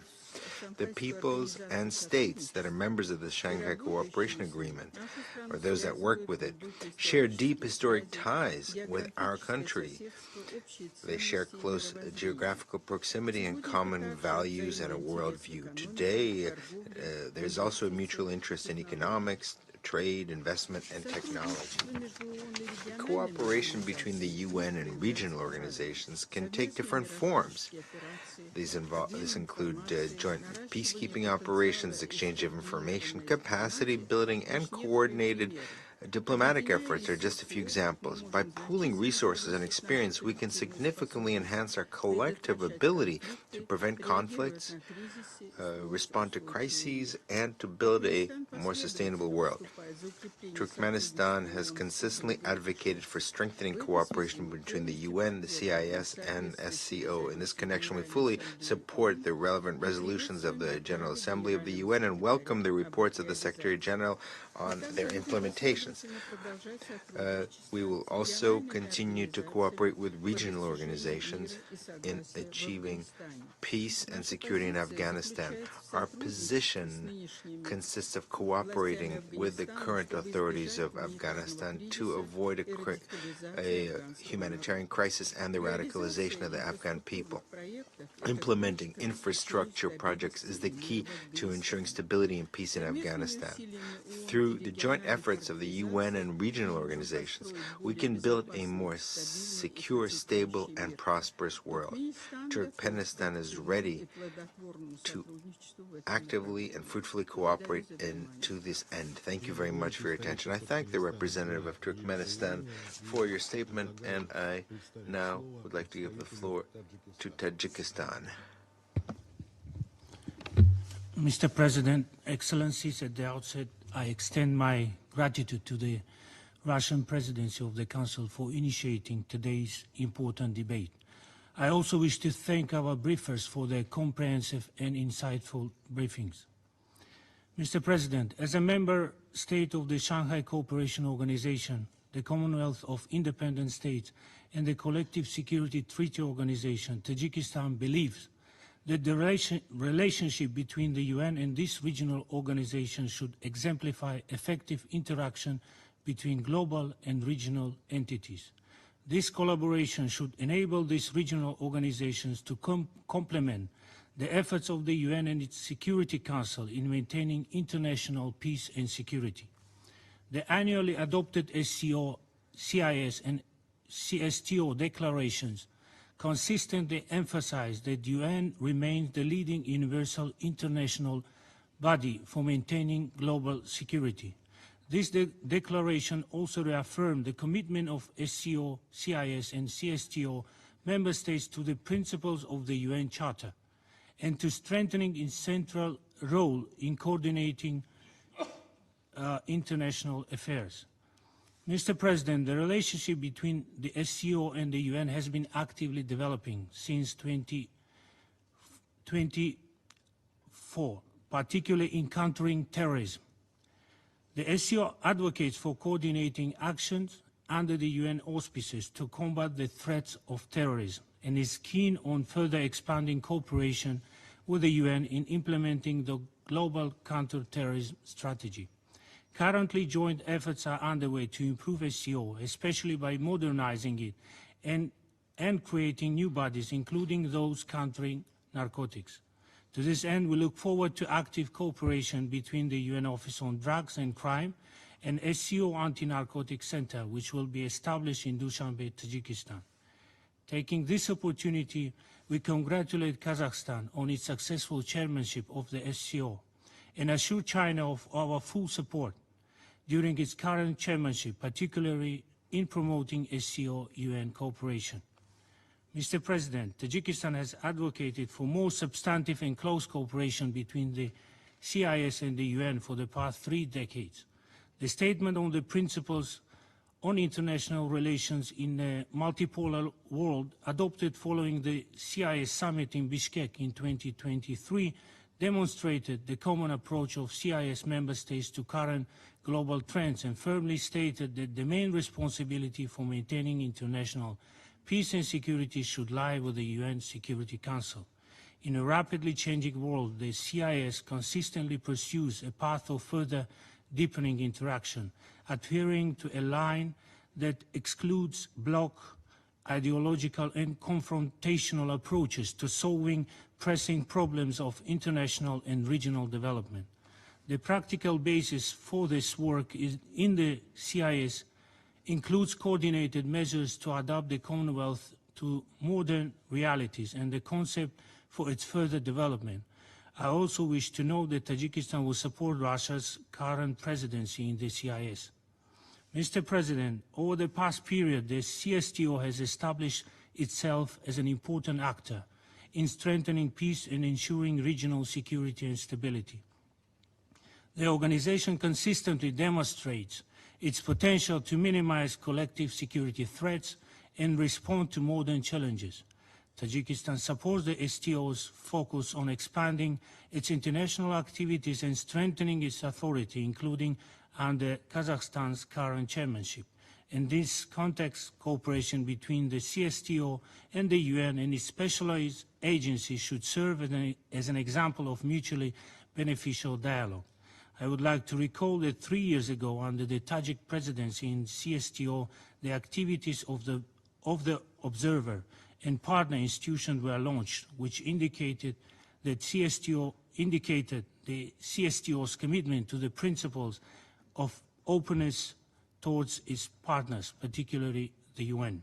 In conclusion, Mr. President, I want to emphasize that Tajikistan will continue to contribute to the further development of multifaceted interaction between SCO, CIS and CSTO with the UN to maintain international peace and security. Thank you for your attention. I thank the representative of Tajikistan for their statement. I now give the floor to the representative of Pakistan. Thank you, Mr. President. Mr. President, Pakistan welcomes this important debate convened by the Russian presidency on cooperation between the United Nations and regional and sub-regional organizations in maintaining international peace and security. We also thank Assistant Secretary General for peace-building support, the Secretary Generals of the Collective Security Treaty Organization, the Commonwealth of Independent States, and the Shanghai Co-operation Organszation for their useful briefings. Regional integration represents the next phase of institutional development in international relations, particularly in the realm of trade and industry. Pakistan recognizes the crucial role these organizations play in fostering economic growth and cooperation across borders, combating terrorism, as well as drug trafficking. Mr. President, it is essential that the particular national interests of member states do not hinder regional integration. We must strive for a collective vision that benefits all. The quest for regional hegemony by one large state has undermined the potential of the South Asian Association for Regional Cooperation. The Shanghai Co-operation Organization holds immense promise and potential. With some of the world's largest emerging economies as members, the SCO is poised to advance integrated regional cooperation, especially by enhancing trade and investment opportunities. This was evident at the recent SCO Plus Summit meeting in Astana, in which the Prime Minister Shahbaz Sharif of Pakistan participated actively. The Collective Security Treaty Organization, the CSTO, though established earlier, has also significant potential for enhancing regional and inter-regional cooperation. In particular, it can enhance regional connectivity between the East and the West, fostering a more interconnected and secure Eurasia. Mr. President, China's Belt and Road Initiative offers a vital avenue in enhancing integration within the SCO and CSTO and beyond. The China-Pakistan Economic Corridor, CPEC, is a flagship project of the Belt and Road Initiative, embodying the objectives of regional cooperation and development and global connectivity for enhanced trade and investment. Pakistan remains committed to accelerating and expanding CPEC, including to Afghanistan, in order to realize its full potential for investment and connectivity. The implementation of the connectivity projects between Central Asia through Afghanistan will contribute immensely to fostering peace and security within Afghanistan and the region. Mr. President, Pakistan believes that other regional organizations such as the African Union, the Economic Cooperation Organization, the Association of Southeast Asian Nations, along with cross-regional groups like the Arab League and the Organization of Islamic Cooperation, the OIC, should also work towards expanding global integration through appropriate association agreements. This aligns with our long-standing commitment to fostering closer ties and cooperation among regional and cross-regional entities. In this context, Pakistan welcomes the establishment of the African Union, Arab League, and OIC Trilateral Commission. Mr. President, such regional, interregional initiatives in association with the United Nations are crucial for fostering greater cooperation and understanding among diverse regions and contributing to global harmony and collective progress. Regional integration must be pursued within the framework of the principles of the UN Charter, international law, and international agreements. Such a framework should include 1. Adherence to the purposes and principles of the UN Charter and ensuring that all actions are consistent with the promotion of international peace and security. 2. Respecting the sovereignty and territorial integrity of states within each region's unique mechanisms and processes.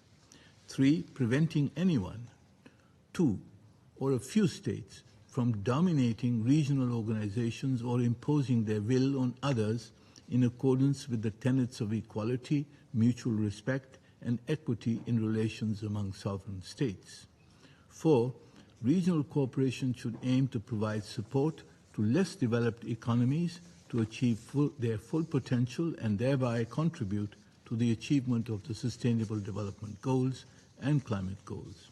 5. Ensure equity and non-discrimination for all member states in the integration and regional cooperation processes.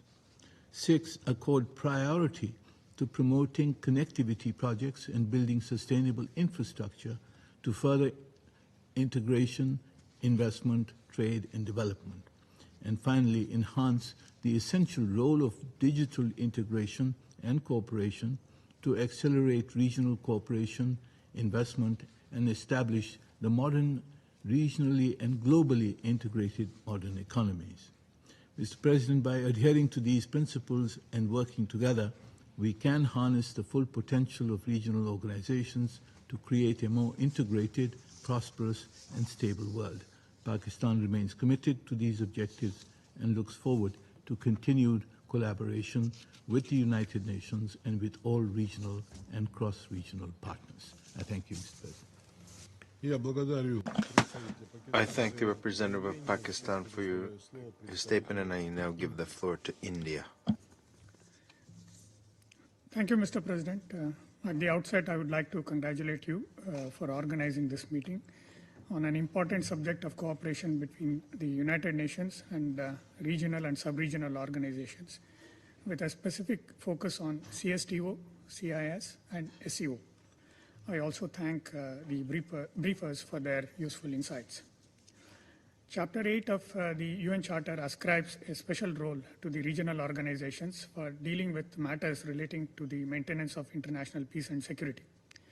In fact, the Article 52 of the UN Charter encourages settlement of disputes through regional arrangements or by regional agencies. Regional and sub-regional organizations have time and again shown how important their role is in the maintenance of international peace and security. The world order that we inherited following the Second World War has seen complete transformation. Similarly, the threats that member states face with when United Nations was founded 79 years ago have also changed. The contemporary security challenges that we as member states face now is not limited to territorial or political disputes, but transcend physical and political boundaries. In today's globalized world, terrorism, drug trafficking, transnational crime, climate change, the security implications of new technologies and pandemics are transnational in nature. To face such diverse challenges, we need coordinated and concerted actions across borders. We believe that enhanced cooperation between the United Nations and regional and sub-regional organizations will be a determinant factor in successful resolution of conflicts.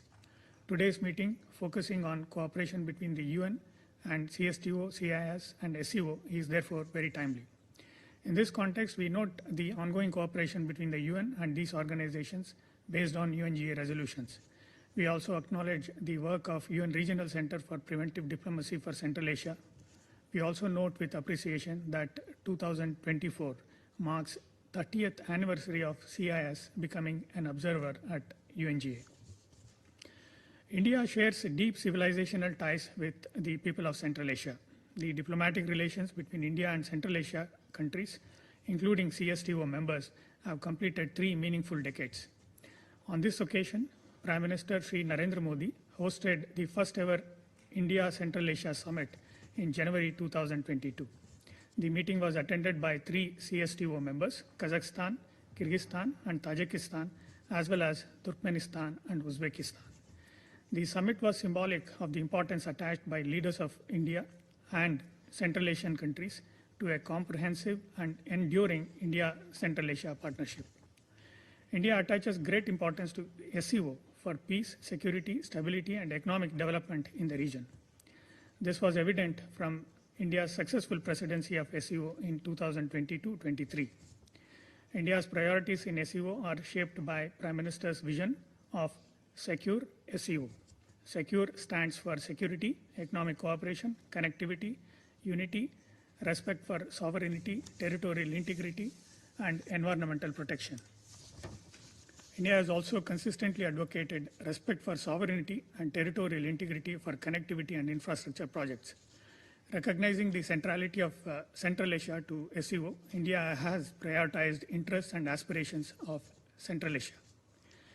India accords high priority to the consolidation of trust in the security domain within SCO, as well as strengthening of ties with SCO partners on the basis of equality, respect, and mutual understanding. Excellencies, when we talk about international peace and security, you will agree that terrorism constitutes one of the most serious threats. We must therefore shun double standards in our fight against terrorism.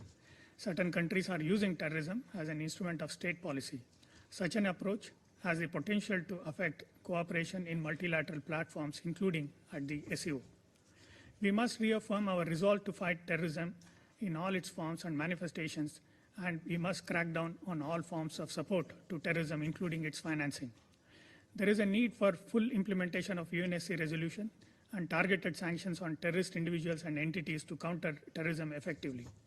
In this regard, the leaders of SCO agreed in the recent Astana meeting with a declaration that was adopted on 4th July that the international community must isolate and expose those countries that harbor terrorists, provide them with safe haven, and condone terrorism. Similarly, we should also take proactive steps to prevent the spread of radicalization among our youth.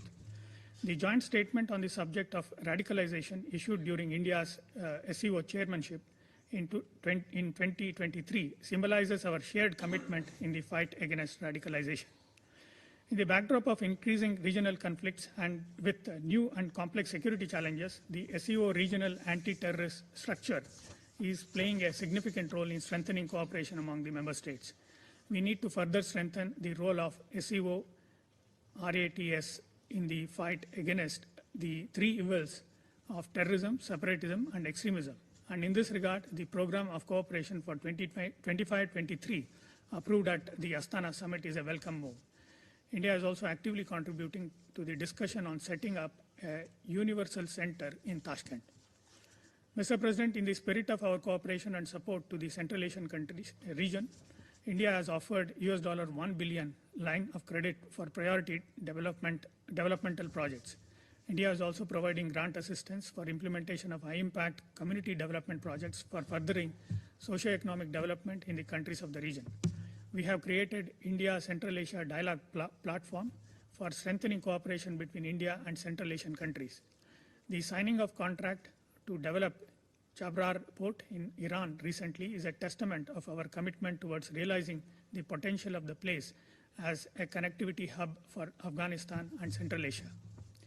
The developments in Afghanistan will have wider ramifications to the Central Asian region, particularly the positive growth of international terrorism and drug trafficking emanating from Afghan territory. UNSCR 2593 reflects the collective approach and expectations of the international community. Mr. President, let me conclude by reiterating our strong support for cooperation between the UN and regional organizations. We believe that this partnership is inevitable for responding collectively, coherently, and decisively to effectively prevent, manage, and resolve violent conflicts and promote peace and development. I thank you. I thank the representative of India for their statement. I give the floor now to the representative of Kyrgyzstan. Thank you, Mr. President. I would like to use this opportunity and congratulate the Russian Federation on this presidency in the Council and wish my Russian colleagues in this position of responsibility to have successful and fruitful work to maintain international peace and stability. Dear Mr. President, dear Council members, dear colleagues, Kyrgyzstan is one of the founding member states of all three regional organizations at question today. In this regard, I wish to commend the Russian presidency for convening today's thematic debate that serves the purpose of informing Council members and UN member states about multidimensional activities of the CSTO, CIS and SCO in the interest of maintenance of international peace and security. I also wish to thank the distinguished briefers, Assistant Secretary General Ms. Elizabeth Behar, CSTO Secretary General Mr. Zhang Ming, CSTO Secretary General Mr. Mangalitos Magambetov, and CIS Secretary General Mr. Sergei Lebedev for their very informative statements. Mr. President, the cooperation with international and regional organizations in line with the UN Charter has been a priority in Kyrgyzstan's foreign affairs. Over the past 3 decades, Kyrgyzstan has become a member in more than 120 organizations, among which CSTO, CIS, SCO saliently stand out. As much as Kyrgyzstan is proud about a positive record of cooperation with the United Nations, we feel the same about our long-standing membership in those regional entities that have tangibly contributed to strengthening of the national security and defense, as well as fostering of our sustainable development. I am pleased to note that each of 3 entities has made cascading contributions to peace and security in Eurasia and Asia, to promoting a regional dialogue and good neighborliness cooperation, as well as to accomplishing a negotiated settlement of national borders. Mr. President, Kyrgyzstan has consistently supported establishment of interaction of the United Nations with these regional arrangements that opens multilateral avenues for institutional partnership in the interest of global and regional security. In our opinion, the developing multi-pronged cooperation between the United Nations and CSTO, CIS and SCO in many ways lives up to this very goal. For instance, we commend partnership and cooperation between UN and the regional entities in countering international terrorism and extremism and in the area of preventive diplomacy. That said, we call for further deepening of cooperation in the fields of peacekeeping and countering transnational organized crime, illicit trafficking of drugs, weapons, human beings, and ICT crimes. Mr. President, regional security in Central Asia and Eurasia as a whole is inextricably tied to the security context in the neighboring Afghanistan. In our opinion, it's absolute imperative that Afghanistan is sustained as a secure and stable country. In this connection, I wish to note that all 3 regional entities have also been instrumental to the continuous efforts of the United Nations and regional actors to help reinstate peace, security, and development in Afghanistan.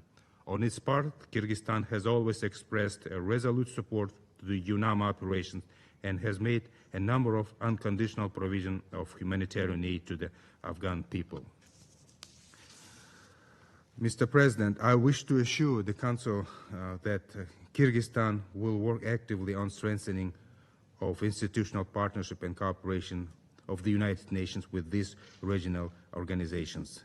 In conclusion, I wish to recall that Kyrgyzstan is a candidate country for the Security Council non-permanent seat for the term 27-28. If elected, Kyrgyzstan plans to make a regional dimension of global security one of the keystones of its membership. I thank you for your kind attention. I thank the representative of Kyrgyzstan for his statement, and I give the floor to the Islamic Republic of Iran. In the name of God, the compassionate and merciful, thank you, Mr. President, for organizing this significant debate, and thanks to all distinguished briefers for their invaluable contributions. Mr. President, in an increasingly complex global environment, maintaining international peace and security requires coordinated responses at national, regional, and international levels. Enhancing collaboration between the United Nations and regional organizations is more important than ever. The regional organizations have unique understanding of local issues, providing realistic insights and preventive mechanisms tailored to specific needs, enabling them to address emerging conflicts effectively and seek peaceful political solutions.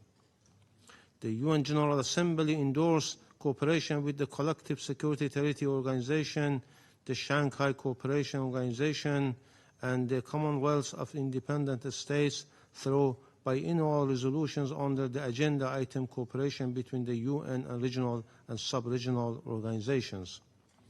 Recognizing this, we highly value the role of the CSTO, SCO, and CIS in strengthening peace and stability in the region and supporting constructive cooperation between these organizations with the UN. We believe that such cooperation can enhance security and development, which are interlinked and mutually reinforcing. Furthermore, it underscores the importance of multilateralism and addressing global threats and challenges.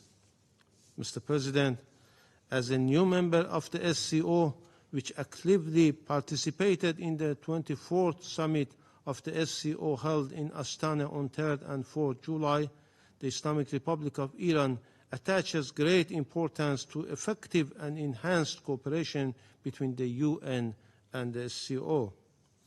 Drug trafficking and other forms of transitional organized crime are significant concerns for Iran and offer opportunities for practical interactions between UN and the SCO. The SCO, with its multifaceted structure, can actively contribute to international affairs by developing a regional capacity and aiding national governments in combating terrorism and extremism. The SCO also supports international efforts in conflict prevention and resolution, counterterrorism, transnational crimes prevention, combating illegal drug, and ensuring international information security. We share this view that strengthening this partnership is essential for effectively combating terrorism, transnational crime, and other traditional and emerging threats, ultimately contributing to global peace and development. Within this context, we support the close collaboration between the United Nations Office on Drug and Crime and the SCO member states to combat illicit drug trade and organized crime.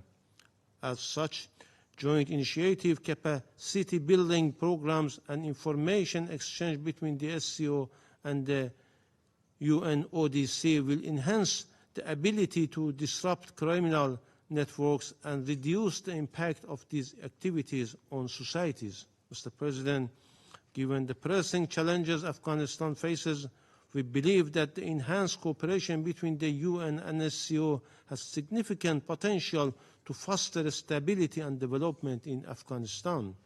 By collaborating on security, economic development, humanitarian assistance, political support, and regional integration, the UN and SCO can contribute to a more stable and prosperous Afghanistan. Also, joint infrastructure projects can boost Afghanistan economic growth. The Islamic Republic of Iran stands ready to fully engage in dialogue and cooperation with the SCO and the UN to address pressing challenges and promote peace and security in the region. I thank you, Mr. President. I thank the representative of Islamic Republic of Iran for your statement, and I now give the floor to the representative of Azerbaijan.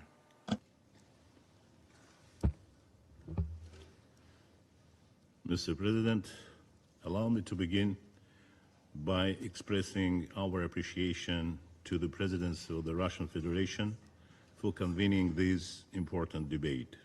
I thank also the distinguished briefers for their insightful remarks.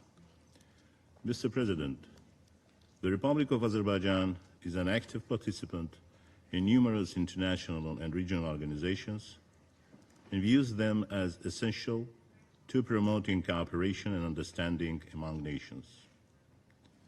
They play a key role in addressing common risks and challenges with nuanced understanding of local dynamics and cultural context, as well as provide a unique platform for cooperation in areas of mutual interest. As such, regional arrangements complement the work of the United Nations in maintaining peace and security and promoting cooperation. Azerbaijan maintains its deep conviction that the key to ensuring global peace and security is full adherence to international law, particularly respect for territorial integrity, sovereignty, inviolability of borders, and non-interference in internal affairs. Only through such adherence can regional arrangements play a positive role in mitigating challenges and serve the interests of the entire international community. Any regional arrangement acting in accordance with the Chapter 8 of the UN Charter should promote the goals of the United Nations and complement global efforts aimed at maintaining international peace and security. Guided by this understanding, Azerbaijan participates in the Commonwealth of Independent States, CIS, since 1993. We value the role of CIS in promoting mutually beneficial interactions among the participating nations in political, socio-economic, and cultural areas based on the sovereign equality of states. Mr. President, Azerbaijan considers Shanghai Co-operation Organszation, the SCO, a valuable platform of cooperation. In its foreign policy, Azerbaijan firmly adheres to the principles of respect for sovereignty and territorial integrity of states, and for years has been at the forefront of the global efforts to combat terrorism, extremism, and separatism as identified in the founding documents of the SCO. This provides solid basis for further strengthening the Azerbaijan-SCO relations, currently at the Partner for Dialogue level. In accordance with the Memorandum of Understanding signed in 2016, Azerbaijan and the SCO embarked on practical cooperation in important areas. This partnership has yielded tangible results over past years through increased interaction between Azerbaijan and the SCO, including its member states in such critical areas as trade, connectivity, energy, security, and promotion of intercultural and inter-civilizational dialogue and harmony. Practical cooperation between Azerbaijan and the SCO in various areas is enhanced by comprehensive political dialogue. The President of the Republic of Azerbaijan, Mr. Ilham Aliyev, has recently participated in the SCO Plus Summit held on 4th July in Astana, Kazakhstan. This event provided an excellent opportunity for dialogue and was marked by historic developments in our bilateral relations with the SCO member states. Azerbaijan-SCO cooperation agenda is multifaceted and promising for both sides. we are determined to enhance and deepen our cooperation with the different SCO structures, particularly in economic, trade, transport, connectivity, cultural, and humanitarian fields. With this understanding, Azerbaijan remains keen on upgrading its formal status within the SCO and relies on expressed support of all SCO member states without undue linkages and guided exclusively by interests of both the SCO and Azerbaijan. Along with that, Azerbaijan, being as a strong proponent of strengthened cooperation and interaction between the SCO and the United Nations, has consistently co-sponsored relevant General Assembly resolutions to this effect, as well as actively participated in events co-organized by the United Nations and the Shanghai Co-operation Organization across different UN platforms. We maintain our strong conviction that such interactions are mutually beneficial and significantly contribute to addressing challenges that remain high on the global agenda. Mr. President, on a separate note, we would like to highlight the upcoming chairmanship of Azerbaijan in the Conference on Interaction and Confidence Building Measures in Asia, the CICA, for years 2024-2026, as a unique opportunity for promoting synergy and cooperation among different regional arrangements in Asia.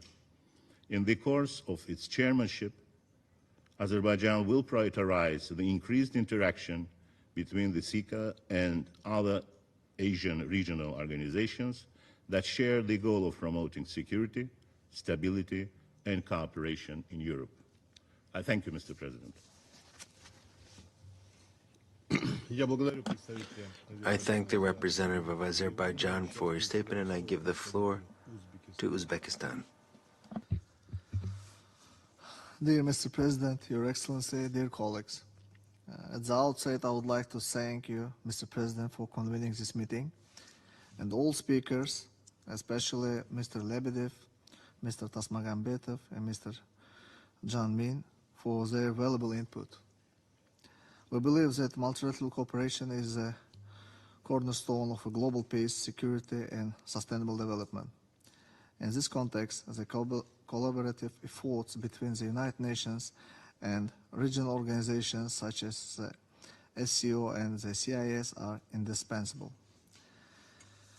The SCO has become an effective entity in maintaining security, stability, and sustainable development in the international relations.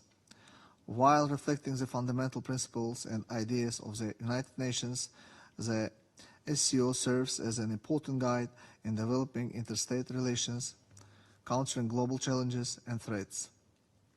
The SCO has successfully established and maintained partnerships with the United Nations and its specialized agencies.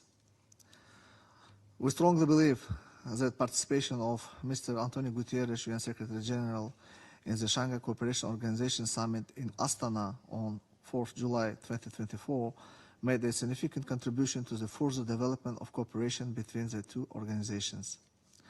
We fully share the opinion expressed by Mr. Antonio Guterres at the SCO Summit. Indeed, deep global divisions and conflicts must end to clear path to tackling world's two major threats, climate change and the negative impacts of the artificial intelligence boom. We echo the SG view on the end to reaffirm our common commitment to multilateralism based on the UN Charter, international law, and the Universal Declaration of Human Rights. President of Uzbekistan, His Excellency Mr. Shavkat Mirziyoyev, emphasized that the world needs more than ever to rebuild trust, justice, and solidarity. Global political and economic fractures, wars, and conflicts are undermining the foundation and key principles of the system of international relations. The way to solve these problems is to consolidate efforts in the interest of global security, development, and prosperity. The year of 2024 marks 3rd anniversary of the CIS obtaining observer status at the UN General Assembly. This significant milestone was acknowledged by the CIS Ministers of Foreign Affairs in April 2024. They declared readiness to cooperate in a constructive manner with the UN through the deepening and intensifying existing contacts, as well as establishing new areas of collaboration in order to promote international peace and security, interethnic harmony, protection of human rights, economic and social progress. We acknowledge the significant progress made in fostering cooperation between the United Nations and the SCO and CIS. However, we recognize that there is still much potential to be fulfilled. We believe that leveraging the unique strengths and capabilities of these regional organizations we can effectively address the complex global challenges that the world is facing today. I thank you for your attention. I thank the representative of Uzbekistan for their statement. There are no more names inscribed on the list of speakers. The meeting is adjourned.